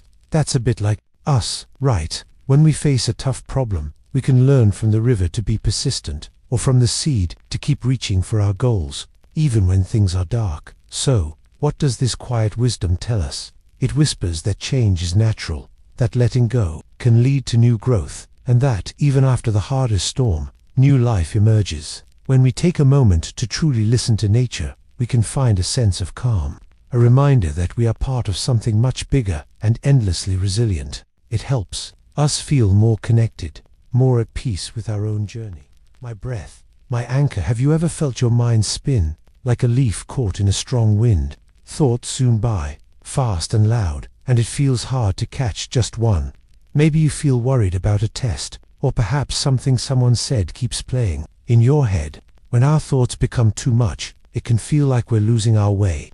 But here's the thing, you have a secret anchor, always with you, always ready. That anchor is your breath. It's so simple, isn't it? Just the air moving in and out of your body. Yet, for thousands of years, people have known about the quiet power of simply noticing their breath. Ancient wise ones, from the philosophers of old Greece to the meditators in faraway mountains, understood that the breath wasn't just about staying alive. They saw it as a bridge, connecting us to the very moment we are living in right now. They realized that when the mind felt like a chaotic storm, the gentle rhythm of breathing could bring a profound sense of calm.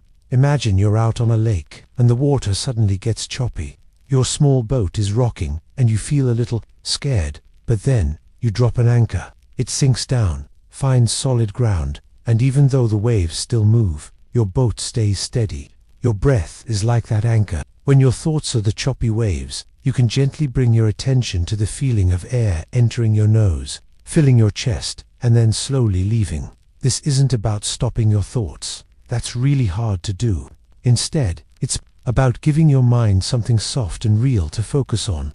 It's a way to step back from the rushing river of your mind and simply observe. This can help you find a quiet space inside yourself, even when the world around you feels noisy or uncertain.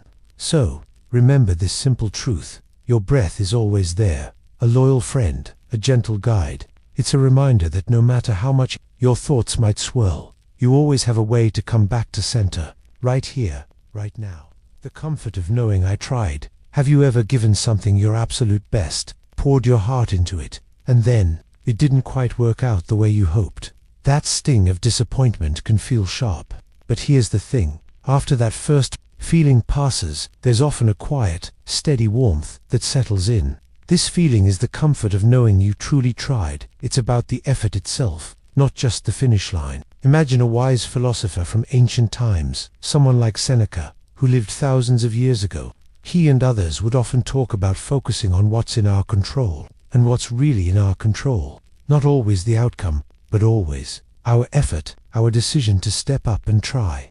They believed that putting in your best, giving it your all, was a virtue in itself. It's a way to live without regret, knowing you honored your own potential. So, let's say you're trying to learn a new song on an instrument, and it's really hard. Your fingers stumble, the notes sound wrong. You practice and practice, hours fly by. Maybe you never play it perfectly like the original artist, but you tried every single chord, every rhythm. When you put the instrument down, even if the song isn't flawless, there's a peace inside you. You faced the challenge, you stretched your abilities, you showed up for yourself. That feeling, that sense of having truly engaged, is a deep kind of victory. It means you walked the path fully. You weren't just standing on the sidelines. And in the quiet moments of reflection, when you look back, there's no nagging what if, just the calm, soft truth, I tried. And that, in itself, is enough. It lets you rest easy, knowing you gave it all you had. This is not my problem. Have you ever felt a worry settle deep in your chest, like a heavy stone, and then, a quiet voice whispered, "This isn't yours. This idea, this is not my problem," isn't about ignoring the world or being unkind. It's a gentle boundary.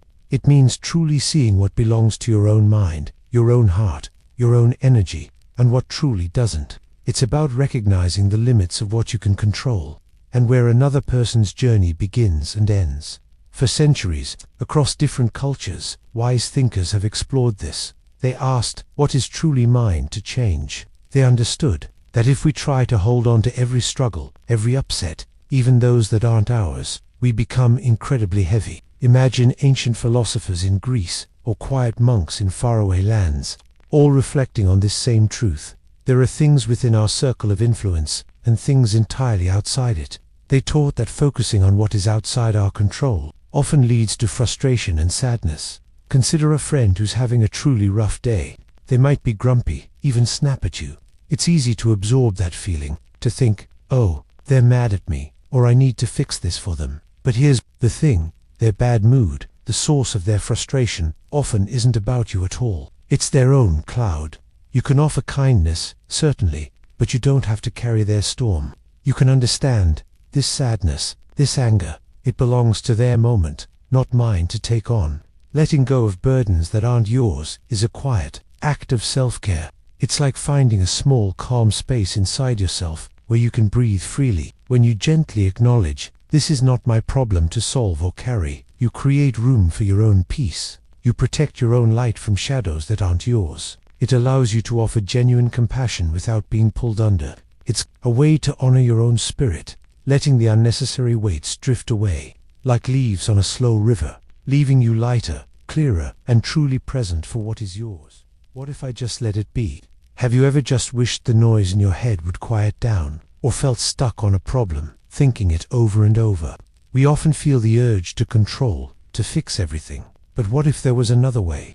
What if, instead of wrestling with every thought or worry, we could simply let it be? This isn't ignoring things or giving up. It means releasing the struggle, letting go. Long ago, wise people from different parts of the world explored this idea. Ancient philosophers, like the Stoics, talked about accepting what you can't change. Eastern thinkers spoke of going with the flow, acting not with force, but with life's natural rhythm, like a river. Here's an example. Imagine you have a really tangled set of headphones. If you pull hard, the tangle often gets worse. Your fingers might ache, but if you gently loosen your grip, pause, and just look at the mess, sometimes the knots become clearer. You might see a way to gently untangle them.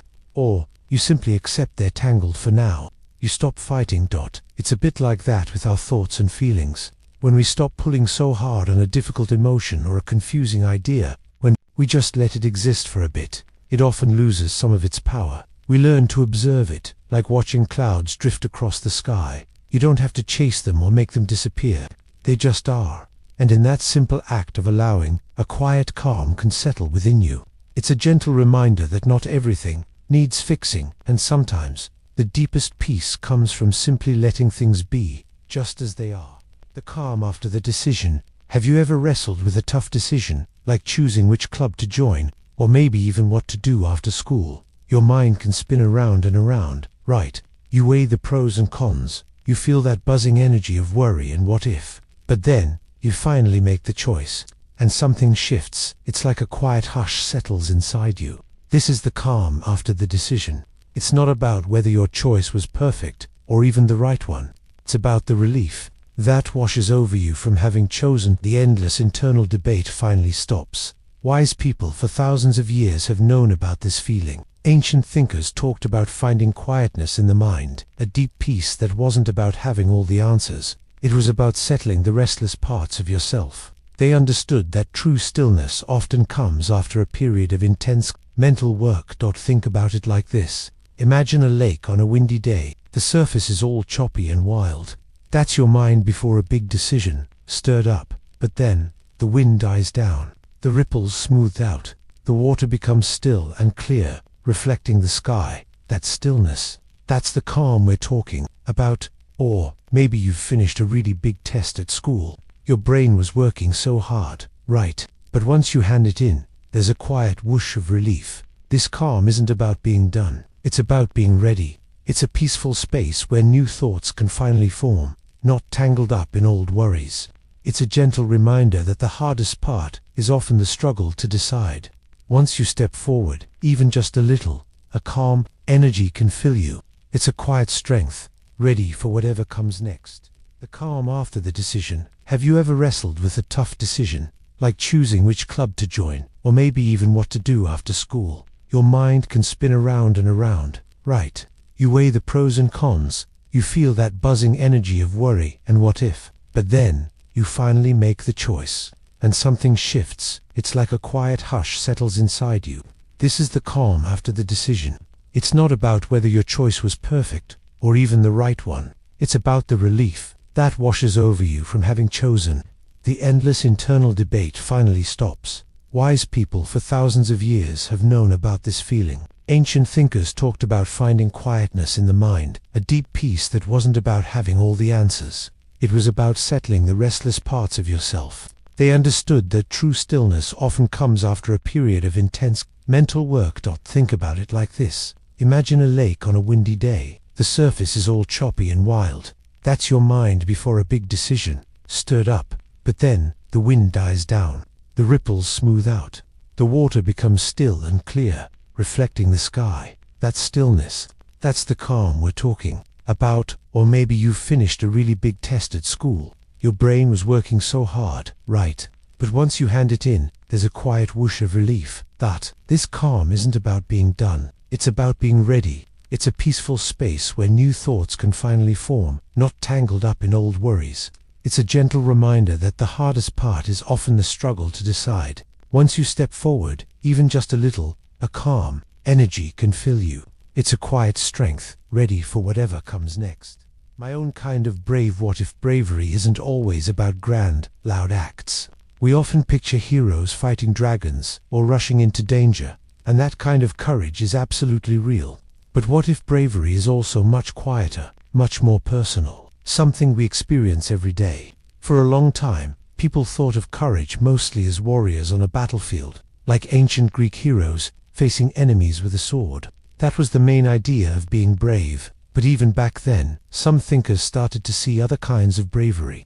They noticed courage in people who faced hard truths or stood up for what was right, even when it wasn't popular. It wasn't just about physical strength. It was about a quiet strength of spirit. So, here's the thing. Sometimes, bravery means facing the storms inside your own head. It's those quiet battles only you know about. Like when your stomach feels like butterflies before you speak in class, but you do it anyway. Or maybe you join a new club where you don't know anyone. That feeling of nervous excitement, the fear of not being good enough, and then trying anyway. That's a deep kind of brave. Think about admitting a mistake, even when it's embarrassing, or stepping up to defend a friend, even when it feels scary. These aren't grand world-saving acts, but for you, in that moment, they take incredible courage. It's pushing through discomfort, not because a crowd is watching, but because you choose to. It's facing your specific fears, not just the obvious ones everyone can see. And that's why it matters. Your bravery won't always look like someone else's. It's unique to you, shaped by your own quiet challenges and choices. Recognizing that quiet strength, finding your own way to be true to yourself, even when it's hard, that's your own kind of brave. It's always there, waiting for you to see it. The art of being still. Have you ever just stopped? Not just your feet, but your mind. Like really, truly paused the busy, buzzing thoughts that rush through your head all day long. It sounds a bit strange in our fast-paced world, doesn't it? We're often told to keep going, to do more, to think faster. But here's the thing. There's a deep, quiet power in stillness. This idea of being still isn't about sitting around doing nothing or being lazy. It's about intentionally quieting the endless stream of thoughts that can make us feel overwhelmed. Imagine your mind as a swirling, muddy pond. When the water is constantly stirred up, you can't see anything clearly at the bottom. But if you let the water settle, if you allow it to be still, slowly, the mud sinks, and everything beneath the surface becomes visible and clear. Your mind is a lot like that pond. For thousands of years, wise people from all over the world knew this secret. Ancient philosophers, spiritual teachers, and even common folks discovered that taking moments to be mentally still was crucial. They called it different things: meditation, contemplation, or simply being present. They weren't trying to escape the world, but rather to understand it, and themselves, more deeply. They found that by creating this inner quiet, they could see their own lives and challenges with amazing clarity. It was a way to find peace, even when the world outside was chaotic. So, here's what can happen when you practice this art. When your mind is calm, you start to notice things you missed before. You might hear your own quiet insights, the gentle whispers of your true feelings, or ideas that were hidden by all the noise. It's not about finding big, dramatic answers. Instead, it's about discovering a quiet sense of calm and understanding within yourself. It's a gentle place where you can simply exist, without needing to do or be anything else. And that's why it matters so much. It's a way to find your own clear path in a very busy world. The world doesn't need my worry. Have you ever noticed how much we carry inside us? All the little worries, the big anxieties, like invisible weights we drag around. But here's a thought that might feel a little strange. What if the world, with all its vastness and constant motion, doesn't actually need us to worry about it? Think about it. We fret over things we can't control, like how the weather will turn out tomorrow, or what someone else thinks, or even big, distant problems we can't directly touch. For a long, long time, people have asked these kinds of questions. Wise thinkers from ancient times realized something important. There's a difference between what we can change and what we can't. They believed that true peace comes from accepting what is outside our power and focusing our energy on what we can do. It's like this. Imagine a huge, powerful river. It flows on, carving its path, moving tons of water every second. Now, picture yourself standing on the bank, feeling a huge amount of worry about the river. You might worry if it's flowing fast enough or too fast. You might worry if it's going in the right direction. But does your worry change the river's current? Does it make a single drop of water move differently? No, the river simply flows. Your worry doesn't help the river. It only makes you feel tired and heavy. So, here's what happens. When we understand that our worry doesn't control the big river of the world, we can let go of some of that heavy feeling. It's not about not caring, but about realizing what's truly ours to carry. And often, it's not the whole world. It's about finding a calm space inside, knowing that the river will flow, even without our anxious gaze. The joy of a shared smile. Have you ever noticed how a simple smile can change your day? It's more than just curving your lips. When you smile at someone, and they smile back, a quiet, powerful connection happens. It's like a tiny, unspoken agreement. This isn't just politeness. It's a feeling that warms you inside. Think about history. Long ago, even before spoken words, a smile was a sign of peace. It told others, I mean you no harm. Philosophers, thinkers from long ago, often discussed how human connection is vital. They believed small gestures, like a smile, could build bridges. The ancient Greeks, for instance, valued community. A shared smile fits that idea of people coming together, even for a second. It's a universal language, understood everywhere. A genuine smile means welcome, friendship, understanding. Imagine walking down the school hallway, maybe feeling a bit shy. You make eye contact with someone. If you both offer a small, genuine smile, that moment shifts things. Suddenly, the hallway feels less lonely. Your mood might lift a little. It's like a tiny spark, lighting up your day. Or think about a baby's pure smile. That happiness is catching. Your own face can't help but mirror it. It's an instant connection. So, a shared smile is a small act with a big ripple effect. It reminds us we are not alone. It shows how even the simplest gesture creates warmth and understanding. In a world of complicated thoughts, sometimes the quietest moments, like the joy of a shared smile, truly connect us. They remind us of our common humanity, a gentle thought that we are all in this together. Finding my own rhythm. Have you ever felt like you're constantly trying to keep up, or that your own steps just don't match the beat of everyone else? It's a common feeling, this sense of being slightly out of sync.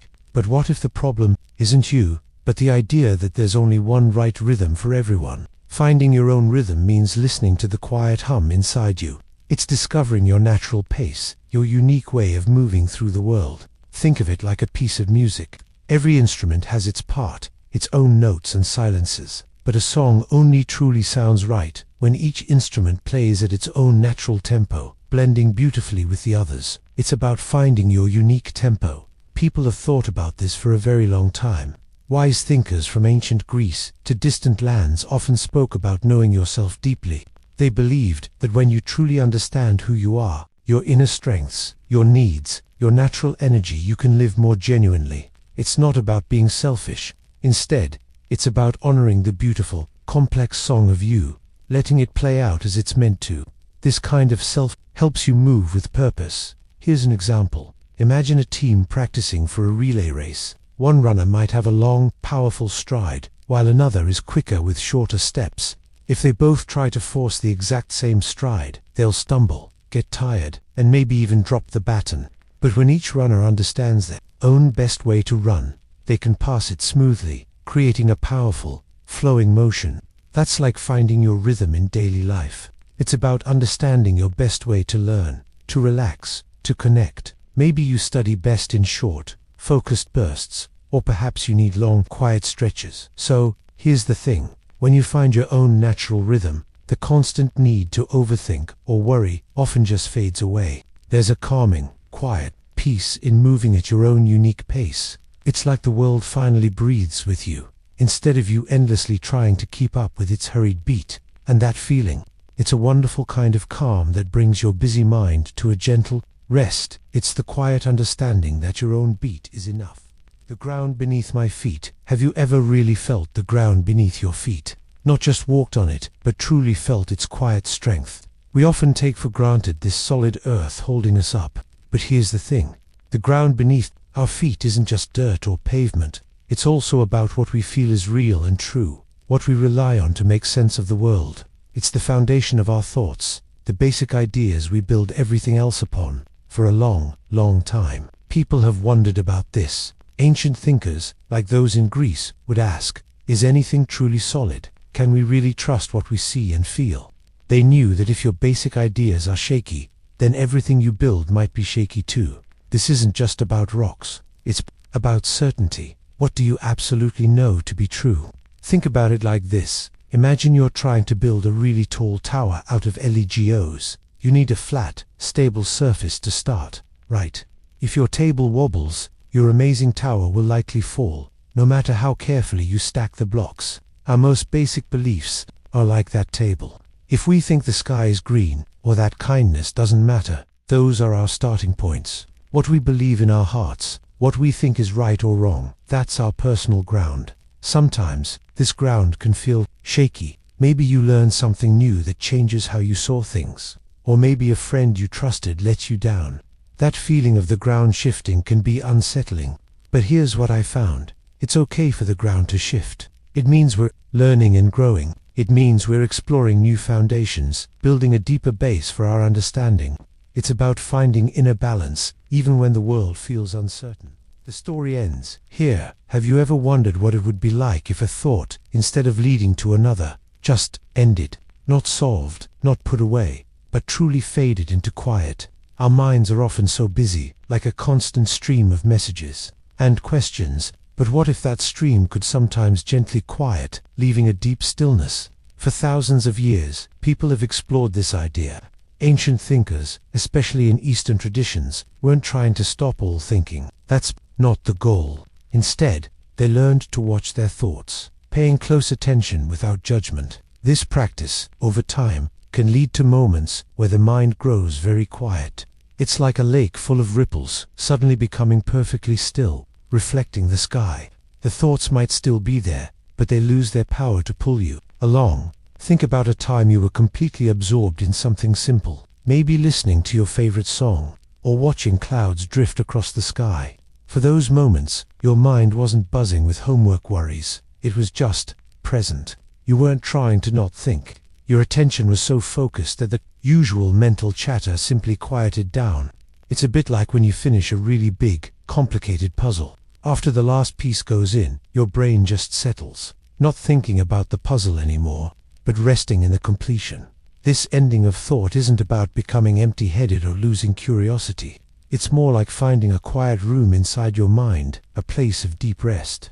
It's a gentle arrival. The busy world of thoughts fades, and you're left with just the simple, peaceful act of being. It's like finding a silent space within yourself, full of calm, where you can just breathe.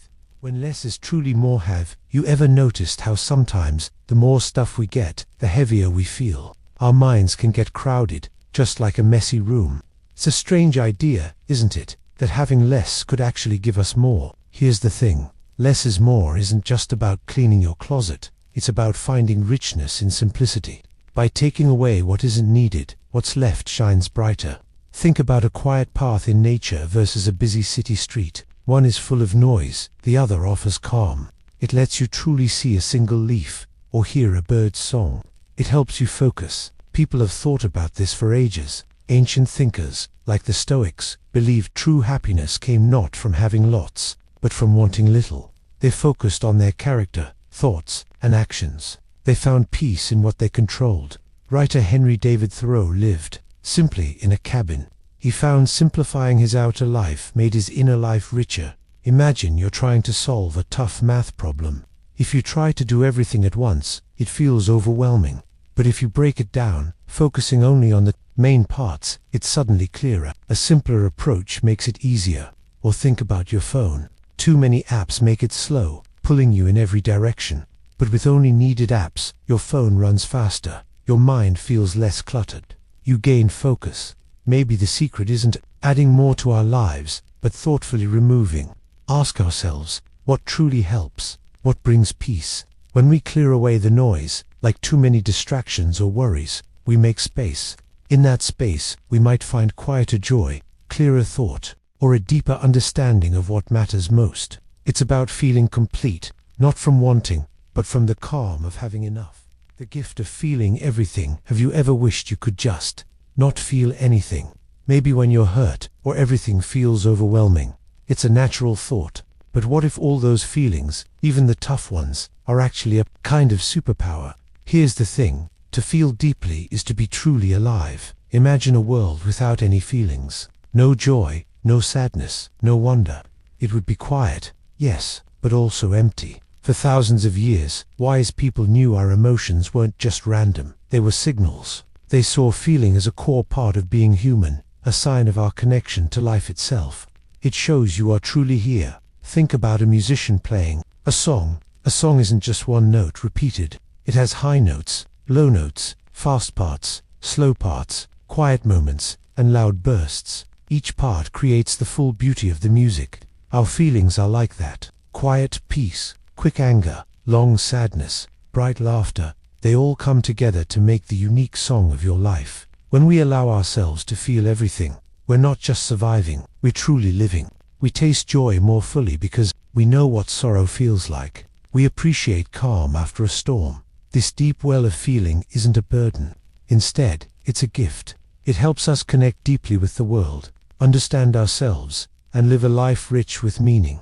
So, perhaps, the next time a strong feeling comes, instead of wishing it away, see it as another note in your song, making it richer, deeper, and more truly yours. The truth, I already know. Have you ever felt it? That quiet feeling, deep inside you, that just knows something. It's not a thought you learned from a book or heard from a teacher. It's a truth that feels familiar, like you've carried it with you all along. Here's the thing. Sometimes, the most profound insights aren't really new information. Instead, they feel like a quiet uncovering. We didn't learn them. We simply remembered them. Think about it, like finding a hidden path you always sensed was there, even if you'd never walked it before. Ancient thinkers, like a philosopher named Plato, talked about this a long time ago. He believed our souls somehow already know certain, perfect truths before we are born. So, when we learn something new, it's not really new learning. It's more like our soul remembering what it already knew. This is a powerful idea, that deep down, we might already hold some answers. This idea isn't just for old philosophers. It happens in our daily lives too. Have you ever been struggling with a tough decision, maybe about what to say to a friend, or which path to take in a game? And then, suddenly, a calm voice inside tells you exactly what feels right. It's not logic, necessarily. It's a feeling, a deep sense of yes or no. That's the truth. You already know. Speaking, this can help you trust yourself more. It tells us wisdom isn't always something we have to search for far away. Sometimes, it's just waiting patiently within us. Listening to that quiet inner voice, that gut feeling, can guide you. It reminds us we carry a quiet strength, a gentle knowing, that can help us navigate the world. And that's why it matters. The space before my next move. Have you ever felt that tiny pause, that quiet moment right before you choose what to do next, or what to say? It's not an empty space. It's a place of possibility. Think of it like a breath held, a silent hum, of all the things that could happen. It's the instant where the world slows down, just for you to decide.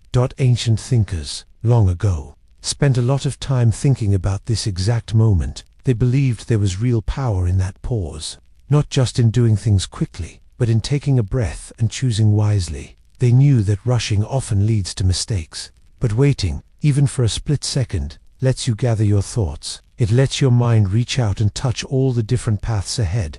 This quiet waiting can change everything. Imagine you're about to answer a difficult question in class. Your mind might race. You want to blurt out the first thing that comes to mind. But then, there's that tiny beat. the space where you could rush, or you could take a breath.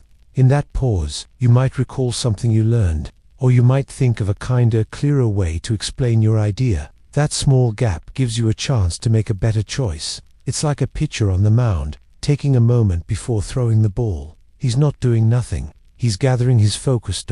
So, this space isn't just about waiting. It's about presence. It's about really being there, in your own mind, before you step forward. It's where your power to choose truly lives, and realizing that can bring a lot of peace. The clarity of a simple choice. Have you ever felt your mind racing, tangled in too many paths, unsure which way to turn? Sometimes, our thoughts can feel like a noisy, crowded room. It's easy to get lost in all the chatter, overwhelmed by too many what-ifs. But here's a quiet thought. Sometimes, the clearest answer, the deepest peace, comes from a single, simple choice. It's not about ignoring everything else, but finding one clear thread. When you pick just one thing, the other choices don't seem so loud. The world doesn't feel quite as blurry. Thinkers from ancient times, people who spent their lives just thinking, often talked about this idea. They didn't have phones or apps, but their minds still got tangled. They saw how a single, focused decision could cut through confusion like a sharp knife through a knotted rope. It's like how a sculptor doesn't just chip randomly at stone. They first decide what they want to make, then make one specific cut, then another. Each simple choice builds something beautiful and clear. Consider this in your own life. Imagine you have a test coming up, and you feel like you need to study everything. That can feel huge, right? But what if you just decide, for the next 20 minutes, I will only focus on this one chapter? Or, if your room is a mess, you could just pick one thing. I will put away only my books. That simple choice brings a feeling of calm. It doesn't fix everything, but it starts a path. It's like turning a dial on a radio until one song comes in clearly, rather than a jumble of stations. So, when the world feels too big and your thoughts are spinning, remember the quiet power of choosing just one thing. It's not about being perfect or solving every problem at once. It's about finding that soft, clear spot in your mind, that single, peaceful breath that reminds you. Sometimes, just one clear step is all you need to find your way. Looking for the good, finding it. Have you ever wondered if what we search for in life, we often end up finding? It's a quiet idea, like a gentle whisper in the wind, suggesting that our focus can shape our world. We're not talking about magic here, but about something deeper, something about how our minds work. Here's the thing, our brains are powerful filters. Think about it. If you decide to buy a certain kind of car, suddenly you start seeing that car everywhere on the road. Were they not there before? Of course they were, but your mind wasn't tuned into them. It's a bit like a radio. You can tune into the news station, or you can tune into a music station. Both are sending out signals, but you only hear the one you're focused on. This idea isn't new. Long ago, thinkers like the Stoics in ancient Greece and Rome talked about controlling your inner world. They believed you can't always control what happens to you, but you can always control how you react. They understood that if you actively look for moments of peace, kindness, or strength, you're more likely to spot them, even in tough times. You're not pretending problems don't exist, but you're also making space for the good. So, here's an example. Imagine you're having a really boring day. You could spend it looking for everything that's wrong: the long homework, the cloudy sky, the slow internet. And if you look for those things, you'll definitely find them. But what if, instead, you tried to find one small, good thing? Maybe the way the light hits your book, or a funny drawing in your notebook, or the sound of a bird outside. When you search for those small good things, your brain starts to notice them more. It's like a quiet discovery, a gentle shift in what you see. This isn't about being fake or always cheerful. It's about remembering that even in challenging moments, there are often tiny sparks of beauty or calm. It's a gentle reminder that where we place our attention can change our experience, making us more open to the quiet joys that are already there, waiting to be found. The sun on my face. Have you ever closed your eyes and just felt the warmth of the sun on your skin? Not thinking about anything, just feeling it. In that moment, sometimes, all the noise in your head just stops. The worries, the to-do lists, the chatter about what happened or what might happen, they all quiet down. It's like your brain takes a little break. For a long time, people have wondered about these moments. Ancient thinkers, even before modern science, understood that sometimes being totally present, totally here, can bring a deep kind of peace.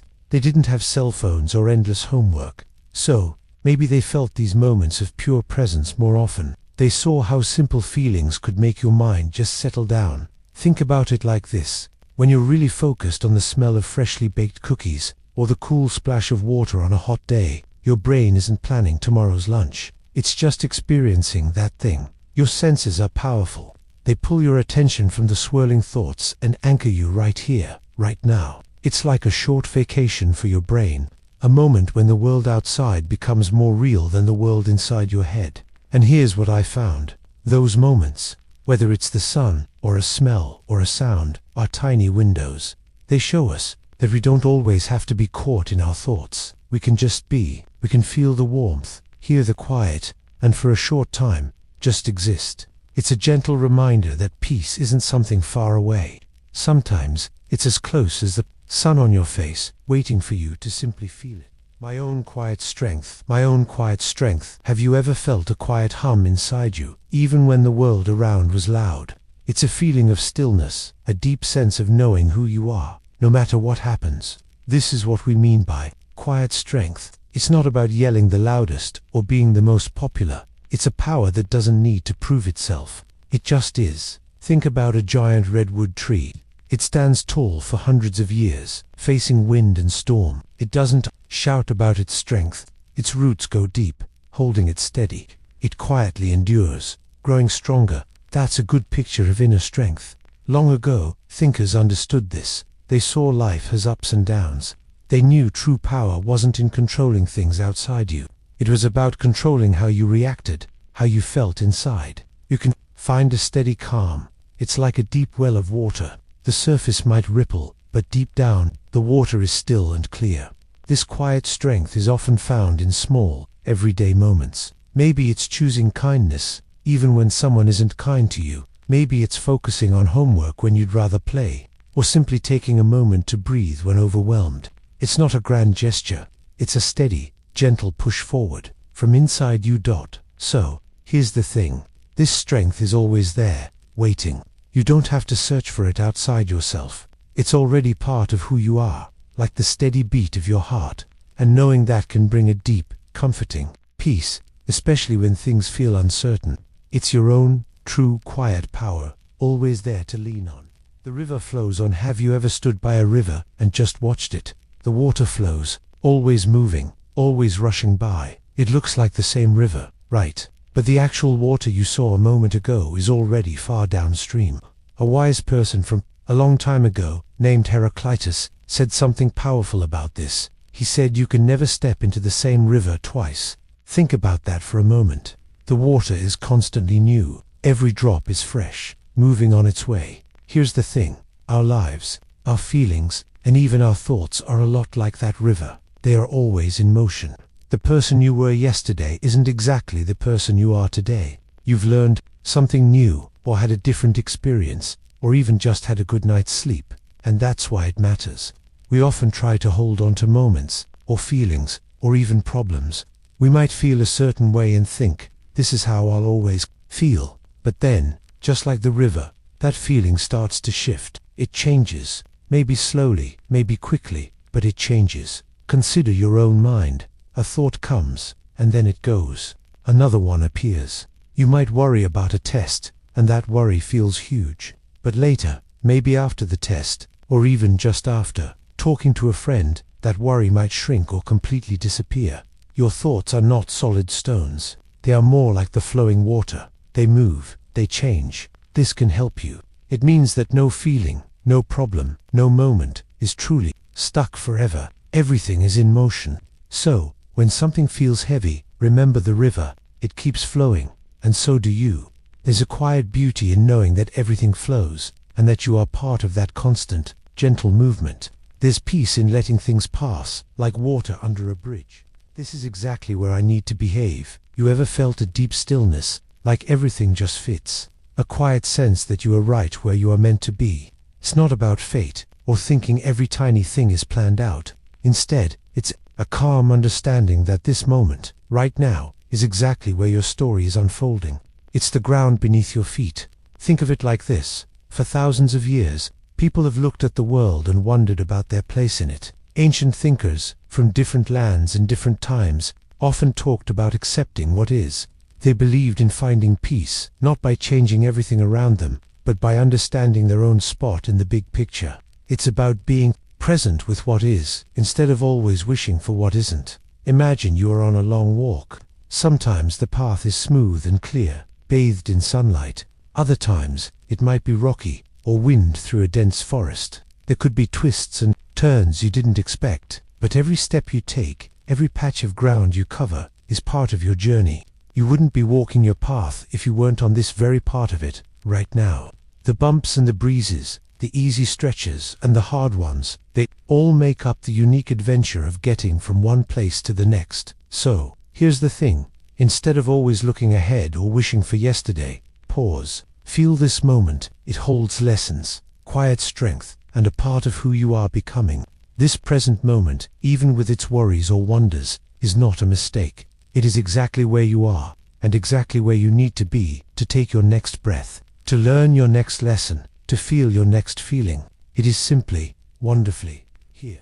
The beauty in the ordinary. Have you ever looked closely at something you see every day, and suddenly, it feels new? Maybe it was morning light hitting dust dancing, or the perfect curve of a fallen leaf. We often rush past these moments. But what if those small, common things hold quiet, deep beauty, waiting for us to see? For a long time, thinkers and poets explored this idea.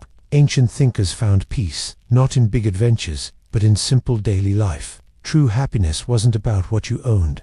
Instead, it was how you saw the world. Paying attention to life's steady rhythms could calm your mind. Here's the thing. Our brains filter information.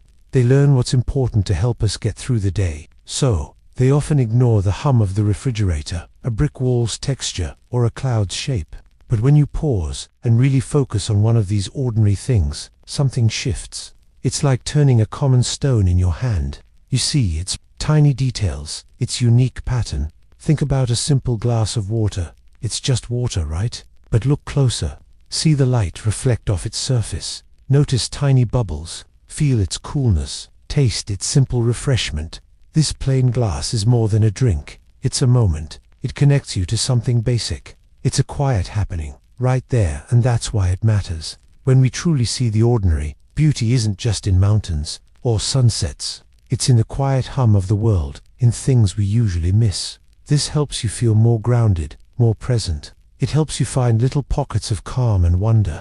It reminds us there's always something beautiful, if only we open our eyes and heart.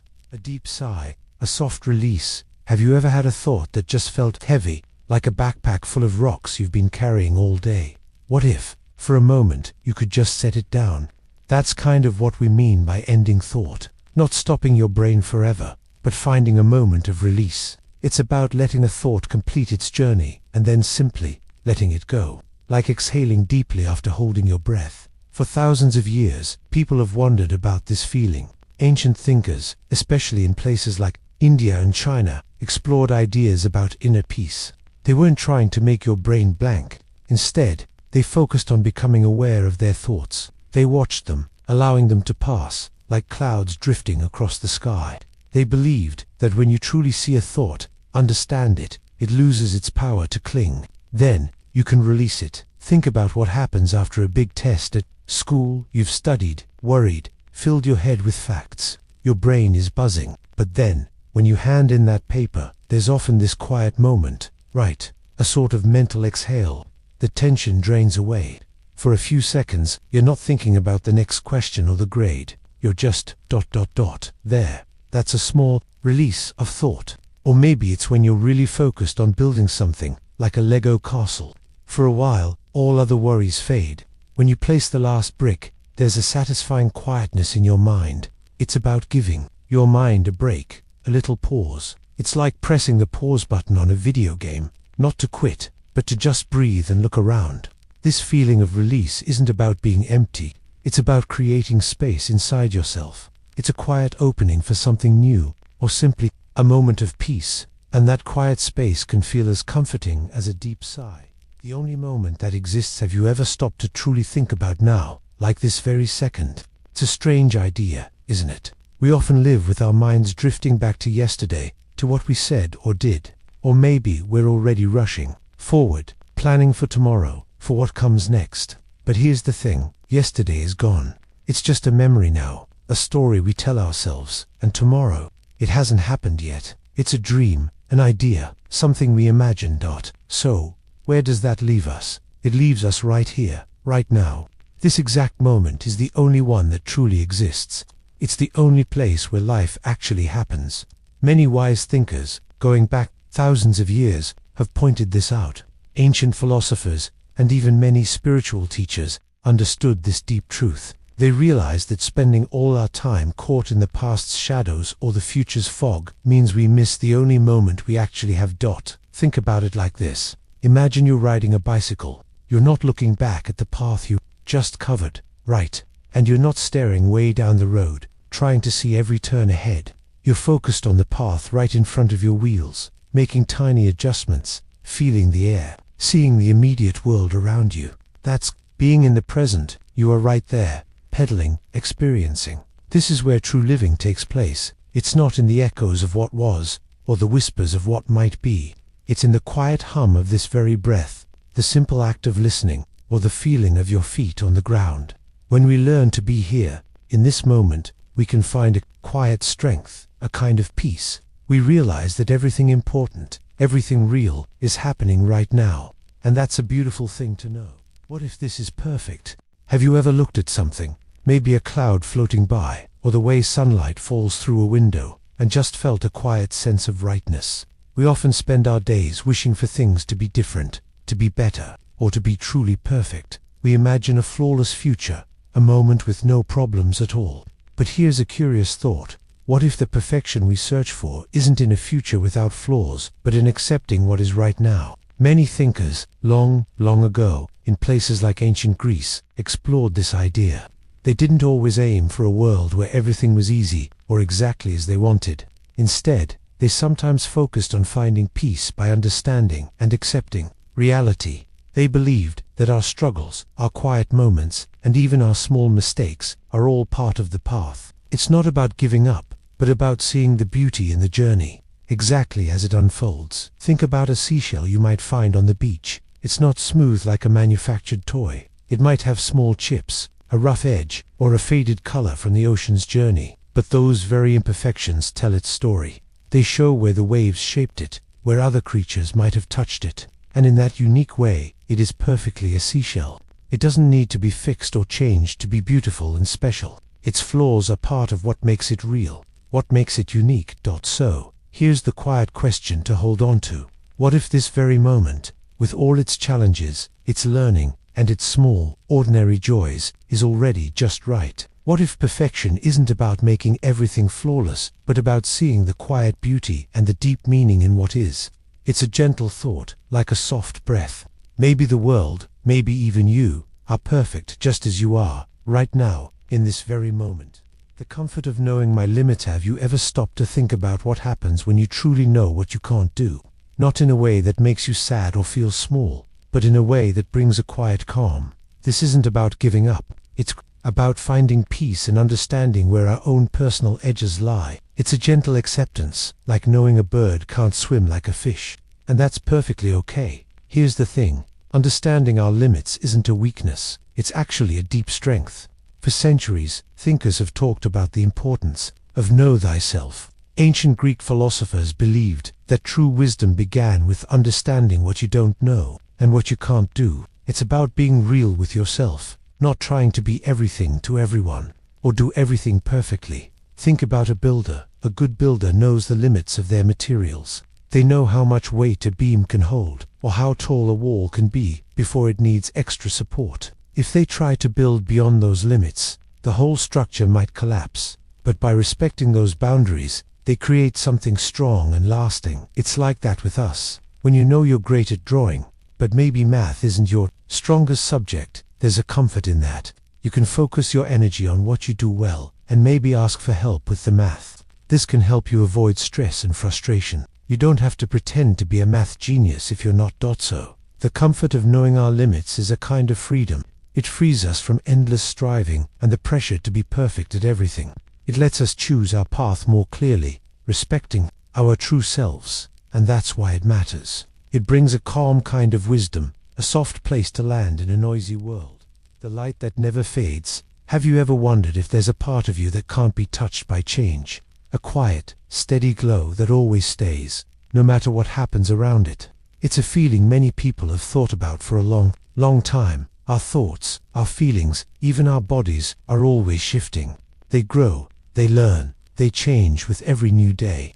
But some ancient thinkers, people from long ago, often spoke of something deeper. They imagined a kind of inner light, a core of wisdom or spirit, that simply is it, doesn't get brighter or dimmer. It just exists, unchanging. One way to understand this is like the light from a distant star. That star might have burned out thousands of years ago, but its light is still traveling across the vastness of space, reaching us right now. The light itself is a kind of memory, a proof of something that was, and, in a way, still is to us. In a similar way, within each of us, there's a kind of inner knowing or a fundamental truth that lasts. It's not something you have to learn or earn. It's more like a deep-seated feeling of what's truly right, or a sense of your own truest self, that stays constant even when life gets confusing or tough. It's the part that quietly knows kindness matters, or that being honest always feels better.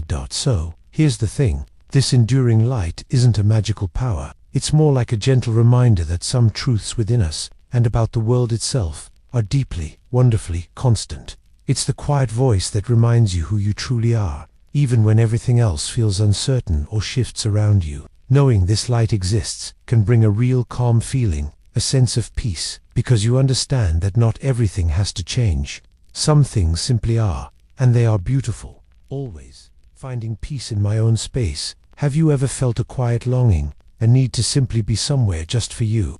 A place where the world outside fades, and your mind can just be. This isn't just about a physical room, but something deeper. It's about finding an inner world, a special, quiet place inside your head and heart.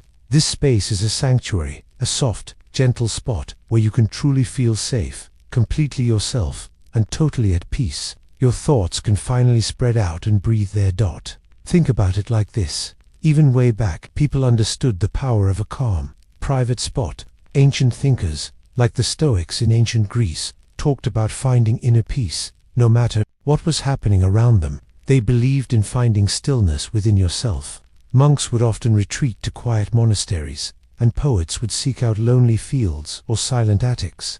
They all knew that sometimes the greatest wisdom comes from within, when you give your mind a real chance to settle and just listen. Here's the thing, our brains work hard, all the time. School, friends, social media, all of it keeps our minds buzzing with information. So, think of your own space like a charging station for your soul.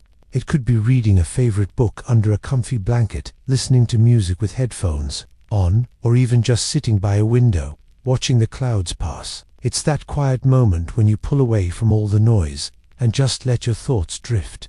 It's like how a phone needs to plug in to refuel its battery. Your mind needs that quiet time to and that's why it matters so much. Taking time in your own space isn't about escaping reality or being antisocial, not at all. Instead, it's about gathering your strength, like preparing for an adventure. It's about understanding yourself better, discovering what makes you feel calm and centered. When you spend time in this quiet place, you connect with your deepest self, and you find stillness inside you. This calm helps you feel steadier and more ready when you step back out into the busy world. It's where you gather the quiet courage to be truly you. The quiet hum of being alive. Have you ever just been? Not doing anything, not thinking about a test or what's for dinner, but simply existing. It's a strange question, maybe. But what if, beneath all the noise of our minds, there's a constant, gentle hum, a quiet, deep feeling of just being alive? This quiet hum isn't a sound you hear with your ears. It's more like a subtle awareness. It's the feeling of your own life inside you, a soft, steady pulse that's always there, even when your mind is calm. It's not thinking about being alive, but just being it. Long ago, thinkers from different parts of the world, like ancient Greece and faraway lands in Asia, sensed this feeling. They might have called it the essence, or pure awareness. They believed it was the most basic part of us, the part that remains even when our thoughts rush by like a fast river. It's like the quiet center of a spinning top, spinning fast, but stable at its core. Here's an example. Think about when you're lying in bed at night, just before you fall asleep. The room is dark and quiet. You might feel your own breath gently going in and out, or even the steady beat of your heart. You're not planning tomorrow or worrying about yesterday. You're simply there, aware of your own quiet presence. That gentle, unforced awareness, that's the quiet hum. Or picture a calm, old tree standing in a field. It doesn't think about being a tree. It just is. It grows, it breathes, it stands. That simple, deep state of existing, a quiet energy, is something we can also feel within ourselves. This quiet hum isn't something you have to work hard to find. It's always with you, a steady anchor inside. It's a calm, beautiful truth in a busy world, and that's why it matters. It reminds us that just being is a powerful, peaceful thing. It's a gentle comfort, always there, proving you are wonderfully, softly, alive. My own gentle path. Have you ever found yourself in a quiet moment, maybe staring out a window, or walking alone, and your thoughts just ... settled, not stopped, but softer, like a gentle rain instead of a stormy downpour? This feeling, this quiet space we can find inside ourselves, is what we call our own gentle path. It's not about making our minds completely empty, which is almost impossible. Instead, it's about learning to walk softly through our own inner landscape, finding places of peace. For thousands of years, people have tried to understand this. Ancient thinkers, from different parts of the world, noticed that our minds can be really busy. They saw that thoughts sometimes swirl around like leaves in a strong wind, and so, they looked for ways to calm that wind. They learned that even in a noisy world, there's a quiet center we can connect to. It's a bit like a big, bustling city, but hidden away, there's a secret garden, a place just for you. Here's the thing. Imagine you've had a really busy day at school, lots of classes, maybe a tough test, or a big project. Your mind feels full, right? Like a backpack stuffed with too many books. But then, you get home. Maybe you put on some headphones and listen to a favorite song, or just sit quietly in your room. After a few minutes, that heavy, jumbled feeling starts to loosen. Your thoughts are still there, but they're not pressing in so hard. They've found a new rhythm, a calmer pace. This moment, this shift, is you stepping onto your gentle path. It's a personal journey, unique to each of us. There's no single right way. Maybe it's listening to music, or drawing, or just being still for a few minutes. And that's why it matters. Finding this path helps us see our thoughts clearly, not just be carried away by them. It teaches us that even when the world is loud, we can always find a quiet corner within ourselves, a calm place to just be.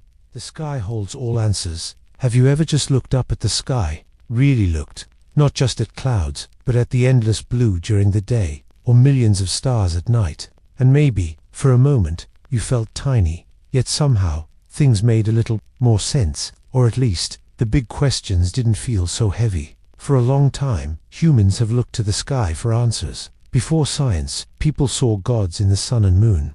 They believed stars could tell them about the future. The sky became a giant map, a place where big ideas about life lived. It wasn't about a direct yes or no. It was more about finding quiet in the bigness, letting your own thoughts grow. Here's the thing. Think about when you're stuck on a really hard problem, like a tough math question, or trying to figure out what to tell a friend. Sometimes, just staring out a window, or going outside and looking up, can help. The sky doesn't whisper the answer to your algebra, but when you gaze into that endless space, your mind might feel less trapped. Its vastness makes room for new thoughts and helps you see the bigger picture. The sky doesn't literally hold answers, but it's a mirror. When we look up, we often find our own deep questions, our wonder, and our search for meaning reflected there. It reminds us there's always more to discover, both in the universe and inside ourselves. It's a quiet invitation to just be, to wonder, and to trust that some answers unfold over time, not from a whisper, but from a peaceful, open heart. The world keeps giving. Have you ever really paused, just for a moment, and noticed how much the world pours into your life without you even asking? It's a quiet, steady stream, an endless offering. We often think about what we need to get, or what we're missing. But what if we shifted our gaze to what is constantly being given? Think about it. Every breath you take, the sunlight warming your skin, the rain watering the earth, the ground beneath your feet. These aren't things we earn or choose. They are simply there. They are the world's quiet way of saying, here, have this. It's a concept thinkers across history have felt deeply. Ancient philosophers, sitting under olive trees, or tribal elders listening to the wind, knew this. They believed the world, by its very nature, was abundant. It was always giving, always moving, always offering new experiences, new lessons, new moments to simply exist. Think about a common, everyday thing, like an old oak tree in your park. It doesn't ask for payment, or even a thank you. Yet, it breathes out the air we breathe in. It offers cool shade on a hot summer day. Birds build nests in its branches, finding shelter and safety. Even when its leaves fall in autumn, they return nutrients to the soil, helping new life grow. The tree isn't doing this on purpose. It's just being itself, a constant giver in the world's natural cycle. And we, in turn, are constant receivers. So, when thoughts crowd your mind, or when you feel small or uncertain, remember this gentle truth. The world around you is an incredible source of calm and wonder and constant offering. It's not waiting for you to be perfect or to figure everything out. It just keeps giving, endlessly, patiently. And in that constant flow, there's a soft comfort, a quiet whisper that says you are supported, always, by the very fabric of what is. The truth in my own hands. Have you ever wondered if the truth you hold is the same truth someone else holds? It's a quiet question, one that hums in the background of our thoughts. We often think of truth as something solid, like a rock we can pick up and examine. But here's the thing, sometimes, truth feels more like water, flowing and taking the shape of the cup it's in. That cup, in this case, is you. For thousands of years, people have pondered this. Ancient Greek thinkers, like Socrates, encouraged us to know thyself. They weren't just talking about your favorite color. They meant truly understanding your own mind, your experiences, and how those things filter what you see and believe. Your personal story, the way you grew up, the things you've learned, these are like lenses. You look through them, and the world appears in a certain way. Think about it like this. Imagine you and a friend are looking at the same painting. You might see bold, angry colors and a sense of chaos. Your friend might see peaceful brushstrokes and a feeling of calm. The painting is the same, but your truth about it, your experience, is shaped by your feelings and memories. It's the same with a tough moment in life. Two people might experience something similar, but their memories and lessons learned can be completely different, each true for them. Of course, facts still exist. The sky is blue, that's a fact. But how the blueness makes you feel, what it reminds you of, that's your personal truth. It's a quiet power, knowing that your unique way of seeing is a valid piece of the world's grand tapestry. It means your hand holds a unique thread, weaving your own design into the larger pattern of understanding. And that's a beautiful, gentle thought. The beauty of a single leaf. Have you ever just stopped to really look at a single leaf? Not just glanced at it, but truly seen it, held it gently in your hand, felt its smooth or rough texture. Notice its unique shape, the way sunlight filters through its delicate skin. Think about its veins, like tiny rivers carrying life, stretching across its surface in an intricate map. Its edges, sometimes soft and flowing, sometimes sharp, like a miniature mountain range. Each leaf is a small miracle, a silent worker, turning sunlight into energy and giving us the air we breathe. For thousands of years, people found deep meaning in nature's simplest parts. Ancient thinkers, like the Stoics in Greece, believed that true wisdom and peace came from paying close attention to the world around them. They saw a whole universe reflected in a single drop of dew, or in the perfect design of a leaf. They understood that noticing these small, common things could bring calm and wonder. Here's how it works. Think about a single note in a song. On its own, it might seem simple, but it is a vital part of a beautiful melody. Without that one note, the music wouldn't be complete. A leaf might seem simple, but it carries a story within. Its green surface, a story of growth, of seasons, and of life's delicate balance. And here's the thing, when you take time to focus on something so small and perfect, like just one single leaf, your mind can truly quiet down. The endless rush of thoughts, the everyday worries, they start to fade. You are just there with the leaf, fully present. That quiet moment isn't empty. It's full of gentle peace and wonder. It's a powerful reminder that immense beauty and a deep, calming peace can be found in the most common things, if we only slow down and truly notice them. The wisdom of letting things unfold. Have you ever found yourself worrying about tomorrow, or trying to make something happen right now? We all know that rush to control everything. But what if deep peace comes from learning to let things simply unfold? Think about a river. It doesn't rush or push against its banks. It just flows, finding its own path, even through twists and turns. For centuries, wise people from different cultures talked about this. They knew there's a quiet power in letting life breathe, in trusting the journey. It's not about giving up or being lazy. It's about understanding some things can't be forced. Like a tiny seed planted in soil, you water it, give it sunlight, but you can't pull its leaves to make it grow faster. The seed knows when to sprout, when to grow roots, when to reach for the sky. It follows its own timeline, a wisdom built right into its nature. In our own lives, this wisdom means not always needing to know the end of the story. Maybe you're waiting for an answer, or unsure about a friendship. Sometimes, the best thing is to give it space, let it breathe. It's like baking cookies. You mix ingredients, put them in the oven, but you can't make them bake faster by staring. You trust the process, and in time, they become exactly what they're meant to be. When we learn to step back, a quiet calm can settle. We find freedom. In accepting what is, we trust things will reveal themselves in their own way, in their own time. It's a gentle whisper that tells us, sometimes, the greatest strength is simply to wait, and allow the next chapter to slowly, beautifully appear. My heart knows the way. Have you ever had a feeling, way deep down, that just told you something was right or wrong? It's like a quiet nudge, an instinct that pops up even when you can't quite explain why.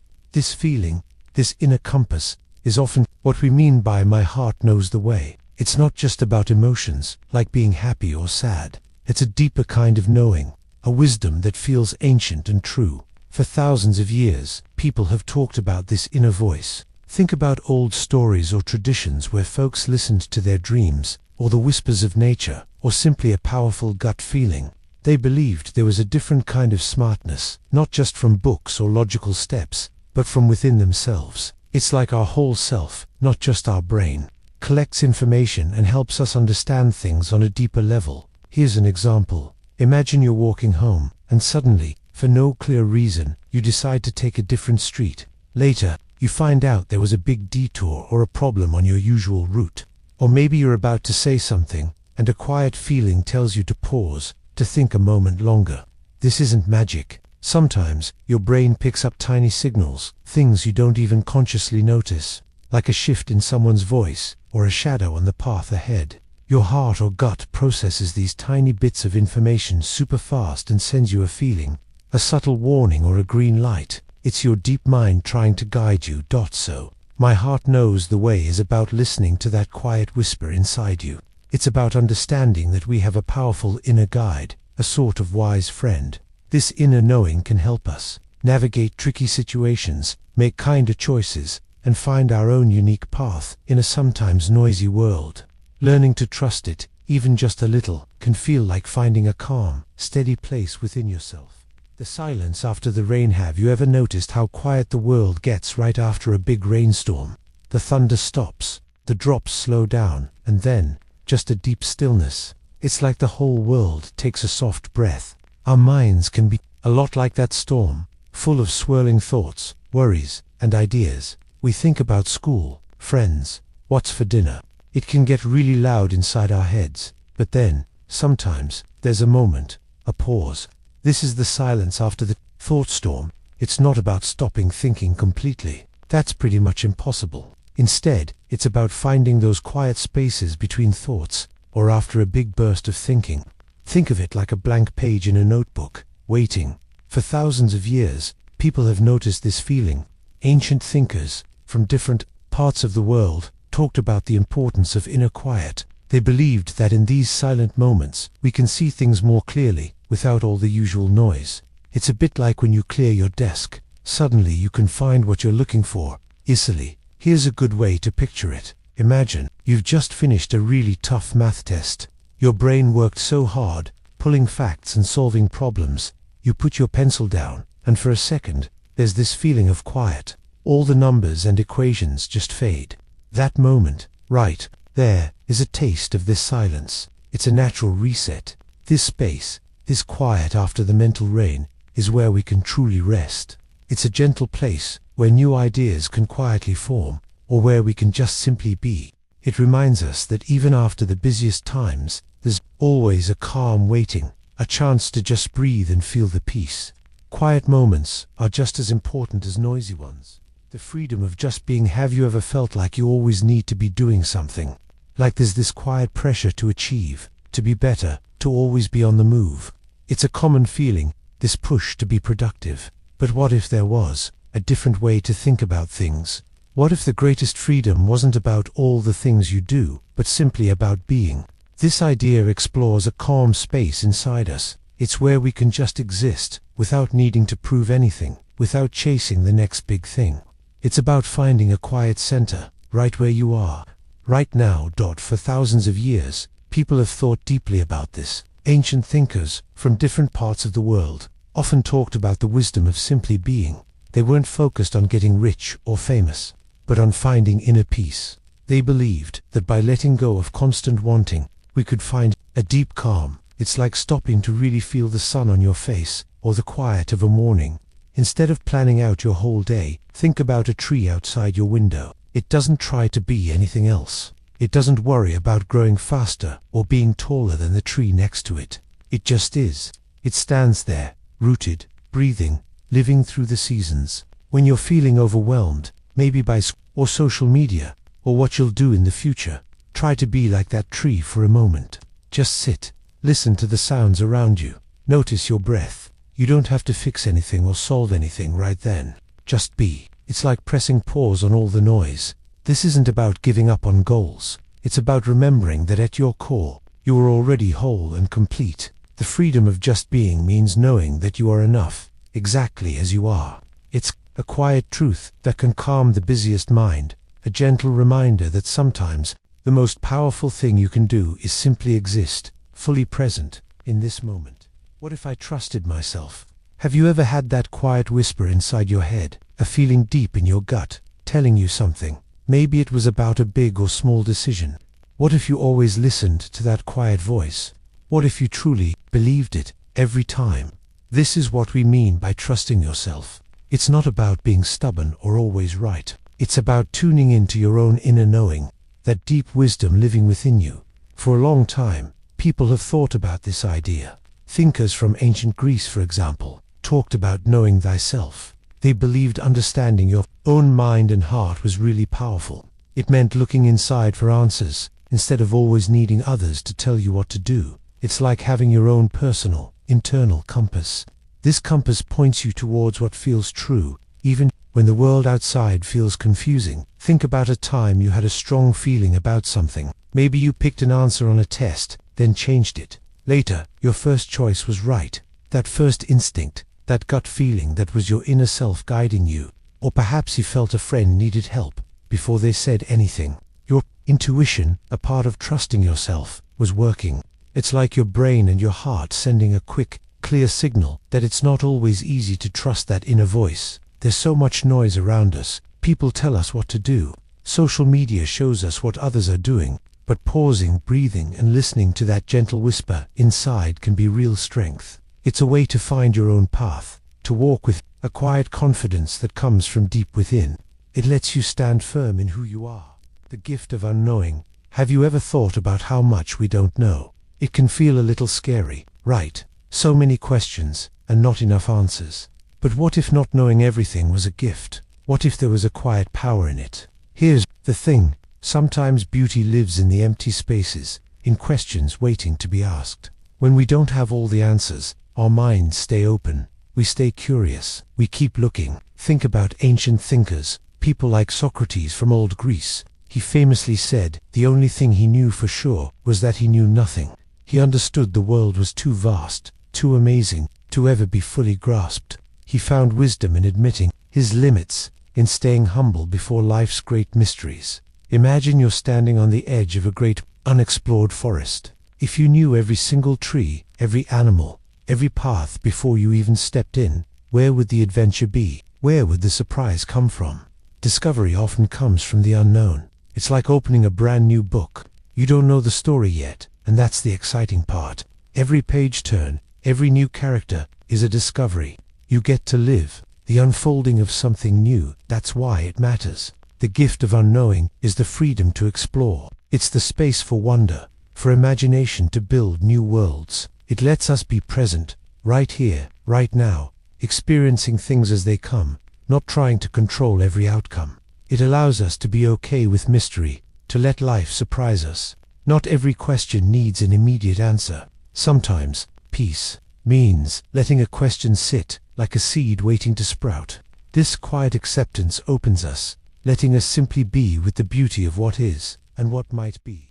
The gentle strength of acceptance. Have you ever found yourself trying to push against something you just can't change? Like wishing it wouldn't rain on a day you planned to be outside. Or maybe feeling upset about a test grade, even if you studied hard. There's a quiet power in letting go of that push. This is what we call the gentle strength of acceptance. It's not about giving up, not at all. It's simply seeing things as they are, right now, without wishing them to be different. Think about a strong tree in a storm. It doesn't fight the wind, it bends and sways with the force. It accepts the wind's power, and because it accepts, it stands strong instead of breaking. That bending is its real strength. Long ago, some wise thinkers, like the ancient Stoics, thought about this. They believed much of our unhappiness comes from wanting things to be other than they are. They taught that peace arrives when we learn what we can control: our own thoughts, our effort, and then accept everything else that isn't up to us. Here's the thing. Imagine you trip and scrape your knee during a game. You could get mad and yell at the ground, but the scrape is still there. Or you could just accept that it happened. You clean it up, maybe put a bandage on it. Accepting what happened lets you move on and keep playing. Instead of staying stuck in anger, when you accept what is, it doesn't mean you like it. It just means you stop wasting energy wishing things were different. This can help you feel lighter, more ready for what comes next. It's a calm, quiet courage, letting reality be, and finding your path from there.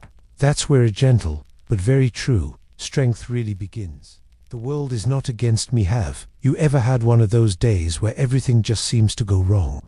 Maybe you missed the bus, forgot your homework, or your favorite team lost. It can feel like the world is piling on, right?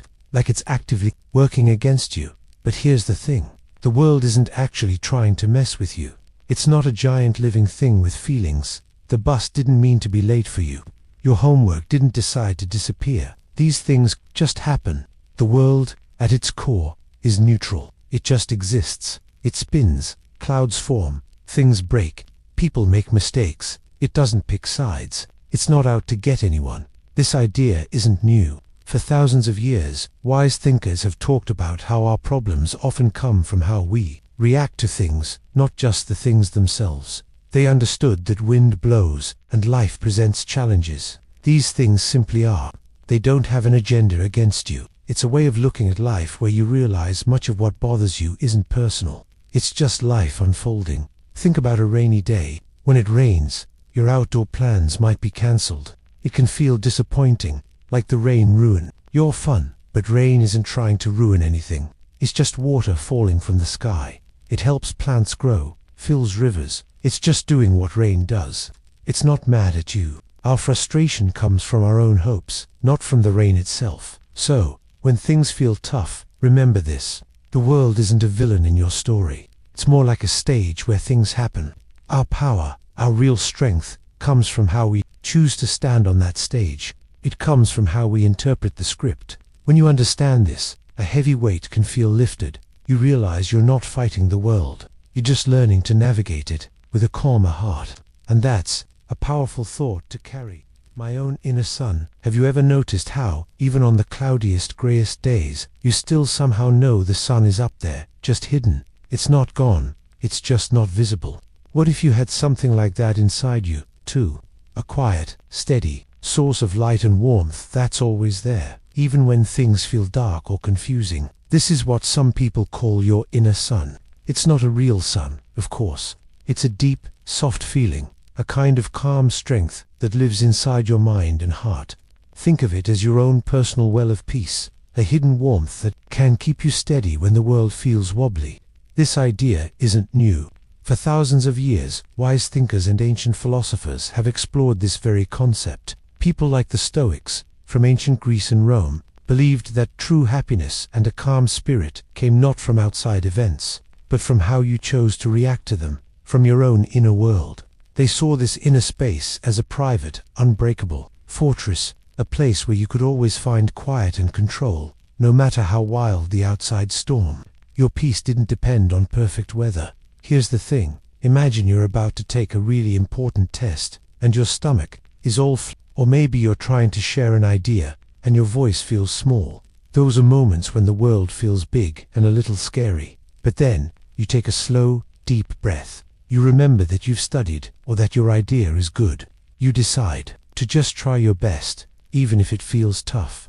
That little spark of courage, that ability to find a quiet confidence from within, despite the nerves, that's your inner sun shining. It's like a gentle light you can switch on, reminding you of your own quiet power and worth. This inner sun is always with you, a part of who you are. It's a gentle reminder that you already carry your own source of light and warmth, always available. It means you don't always need bright, sunny days outside to feel bright inside. You have a constant, steady glow within you, a quiet place of strength and peace you can always return to, no matter what happens in the world around you. It's your own personal light, always waiting to warm you from the inside out. The end of the endless loop. Have you ever felt like your mind was playing the same song over and over again? Or maybe it was a worry, a mistake, or what if that just wouldn't quit. It's like being caught in a loop, isn't it? Your thoughts just keep spinning around, arriving back at the same point, never quite settling. This feeling, this constant mental churn, is something many people experience. And here's the thing, sometimes a thought can be so complete, so full, that it doesn't lead to another thought. It just stops. Think of it like this. For thousands of years, people have wondered about how our minds work. Ancient thinkers from different parts of the world observed how easy it is for our minds to get caught in these loops of worry or planning. They explored ways to find stillness, to quiet the mind's endless chatter. They weren't trying to stop thinking forever, but to find moments of peace. Moments where the mind isn't jumping from one thing to the next. Imagine you're trying to solve a puzzle. You try one piece, it doesn't fit. You try another, still no luck. Your mind keeps going over the same options, getting frustrated. But then, suddenly, you see it. The perfect piece, the right angle. When it clicks into place, there's no more searching, no more guessing. The thought of finding the solution is complete. You don't immediately think, now what other puzzle piece should I look for? You just feel that sense of completion, that single moment of understanding, where the answer arrives and fills everything. It's like the final note of a beautiful song. It doesn't demand another note, but lets the silence that follows be part of the music. So, the end of the endless loop isn't about stopping thinking completely, but about finding a thought that brings you to a quiet place, a thought that settles your mind, giving you a pause from the constant flow. It's a moment of understanding, or even just acceptance, that brings a deep, soft sense of peace. It's like finding a quiet stillness in the middle of a busy day, a soft calm that allows you to just be, without needing to rush to the next thought. And that can feel truly freeing, a gentle pause in the constant hum of life. The joy of a simple truth. Have you ever had a moment when something really confusing suddenly became perfectly clear? Like a tangled string of lights that seemed impossible to fix, and then you just found the one tiny snag, and poof, it all unwound. That feeling of sudden, easy understanding. That's what we mean by the joy of a simple truth. It's about finding quiet, powerful answers hidden right in plain sight. For a long time, wise thinkers and philosophers believed that the deepest truths weren't always complicated. Many felt that a complex idea was less likely to be truly right. They often said, the simplest path is usually the truest one. It's like how a building might look very complex, but it's built on a few strong, simple foundations. Think about a time you were really upset or worried about something. Maybe you thought a friend was mad at you because they didn't reply to your text. Your mind might have raced with wild thoughts. They hate you, they're ignoring you, something bad happened. But then, you see them, and they just say, "Oh, my phone died, sorry." Suddenly, all that fear and confusion vanishes. The simple truth, a dead phone made all that noise disappear. It wasn't big drama. It was a small, plain fact. And that's the peace a simple truth brings. It's like a quiet sigh of relief. It calms our swirling, tired thoughts. Finding these clear, plain answers feels good. It reminds us that often, the most beautiful and important things aren't hidden behind layers of complexity. They are right there, waiting for us to see their quiet brilliance. This understanding makes the world feel a little less overwhelming, a little more peaceful. This moment, fully lived, have you ever stopped, really stopped, in the middle of everything, just to feel what's happening right now? Not thinking about the past or what you need to do later, but just ... This, the air on your skin, the sound of your own breath, the light through the window. Here's the thing, that's what we mean by this moment, fully lived. It's being completely present, with all your senses open to the very second you are in. For thousands of years, people have thought about this. Ancient thinkers, from monks to philosophers in Greece, understood something important. They knew our minds often jump around, pulling us into the past with regrets, or pushing us into the future with worries. But here's what they found. True peace often comes from letting go of those thoughts and simply existing in the now. It's not about stopping thought, but letting that usual noise quiet down for a while. Think about eating your favorite snack, maybe a piece of chocolate or a ripe apple. Do you just gobble it down without noticing?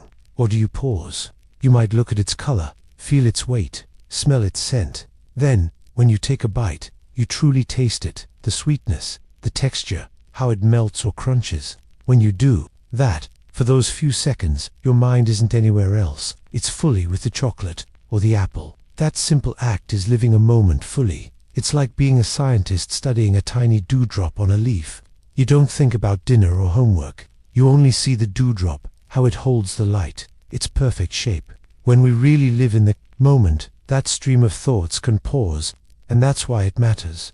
In that pause, in that deep connection to now, there's a quiet wonder, there's a beautiful stillness, and maybe, in that stillness, thought itself can gently rest.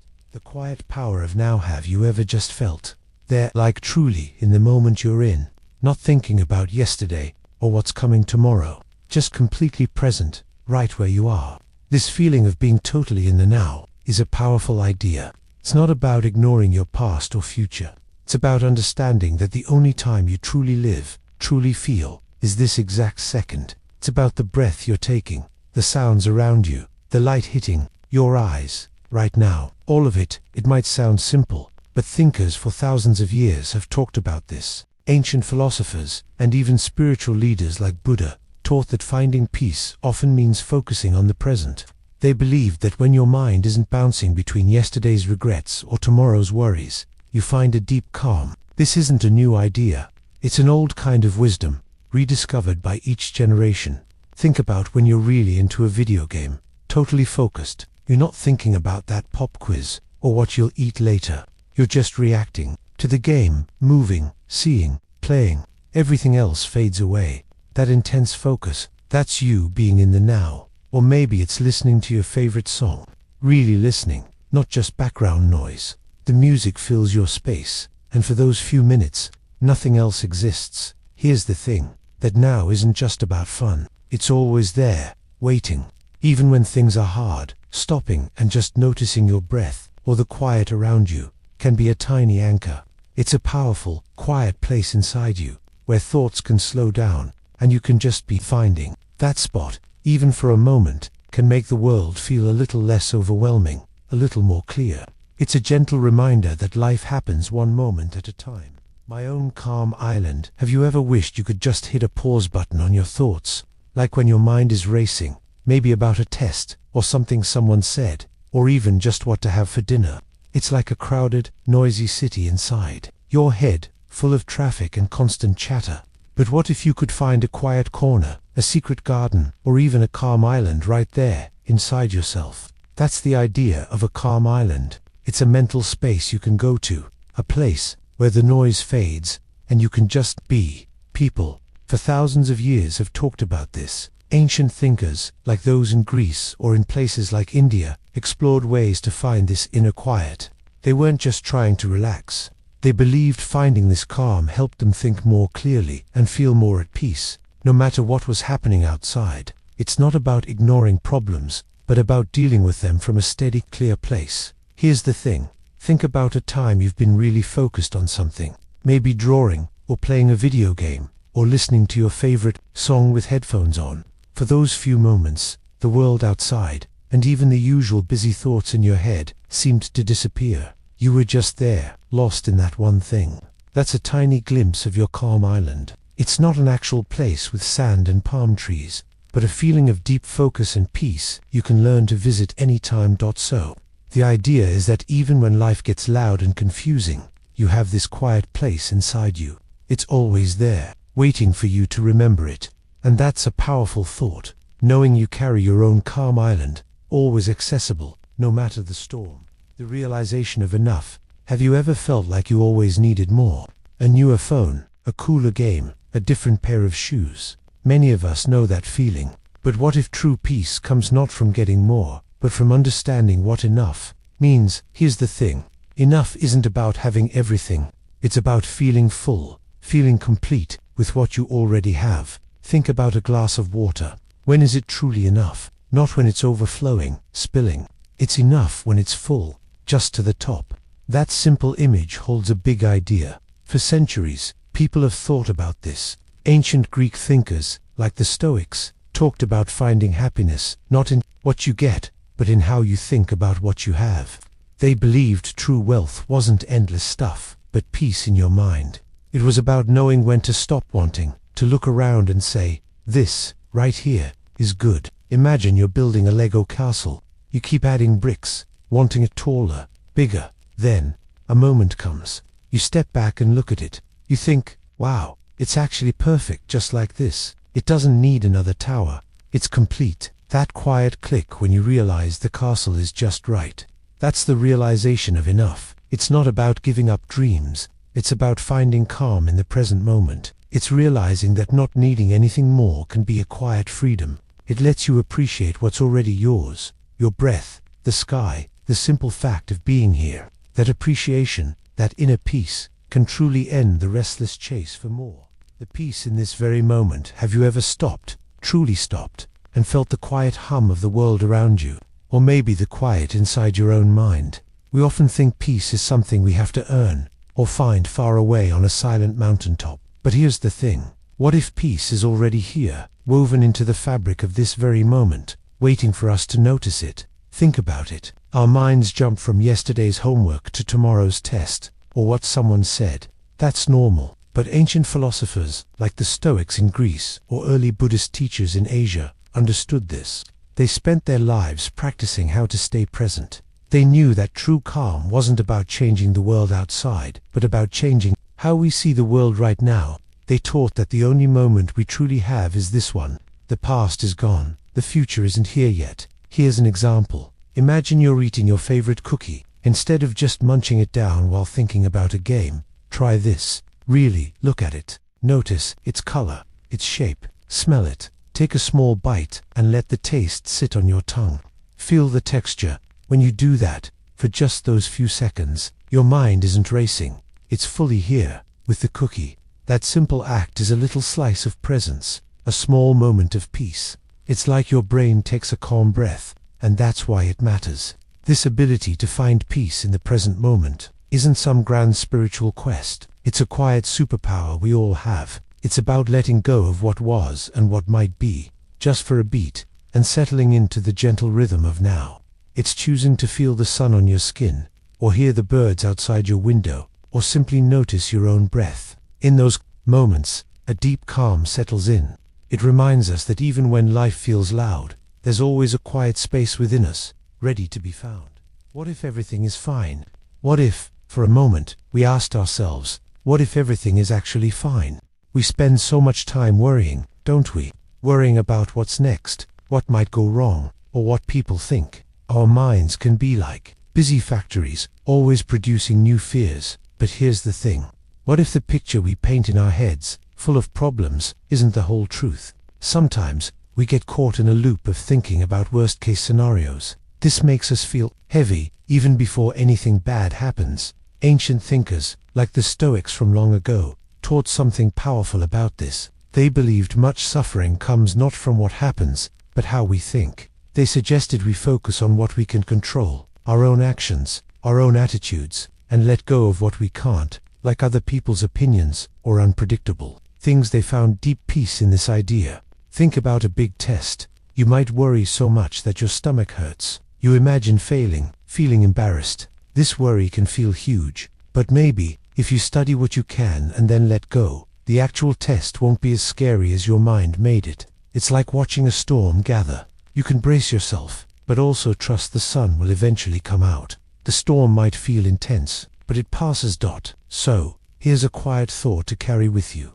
Sometimes, the path to calm isn't about fixing everything outside us. It's about pausing and considering that maybe, deep down, despite the noise and the doubts, a lot of things are already okay. Maybe peace isn't far off, but a quiet understanding waiting inside us, if we just let it. It's about trusting the moment, and trusting yourself. The sound of my own calm. What does true calm sound like, deep inside you?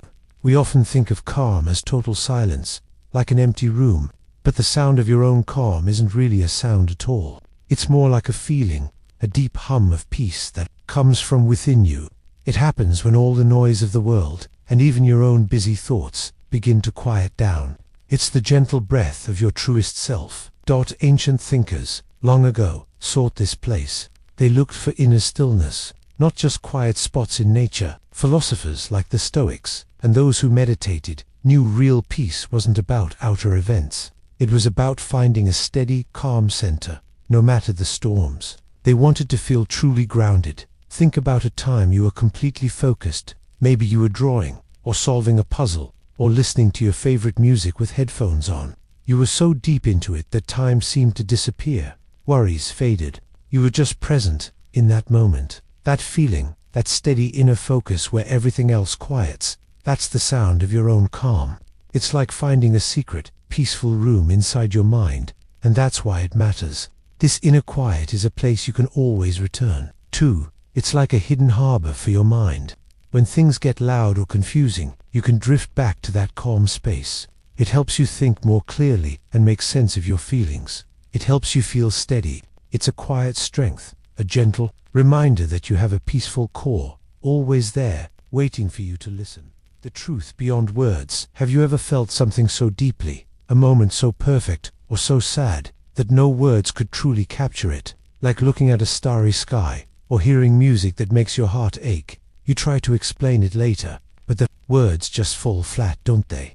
They don't quite hold the bigness of what you felt. Here's the thing. Some of the deepest truths, the most profound feelings, live beyond language. Our words are powerful tools, like containers, but some experiences are so vast, so full, they simply overflow. They can't be neatly tucked into sentences.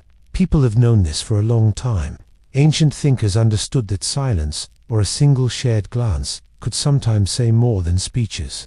Not everything worth knowing or feeling can be written down.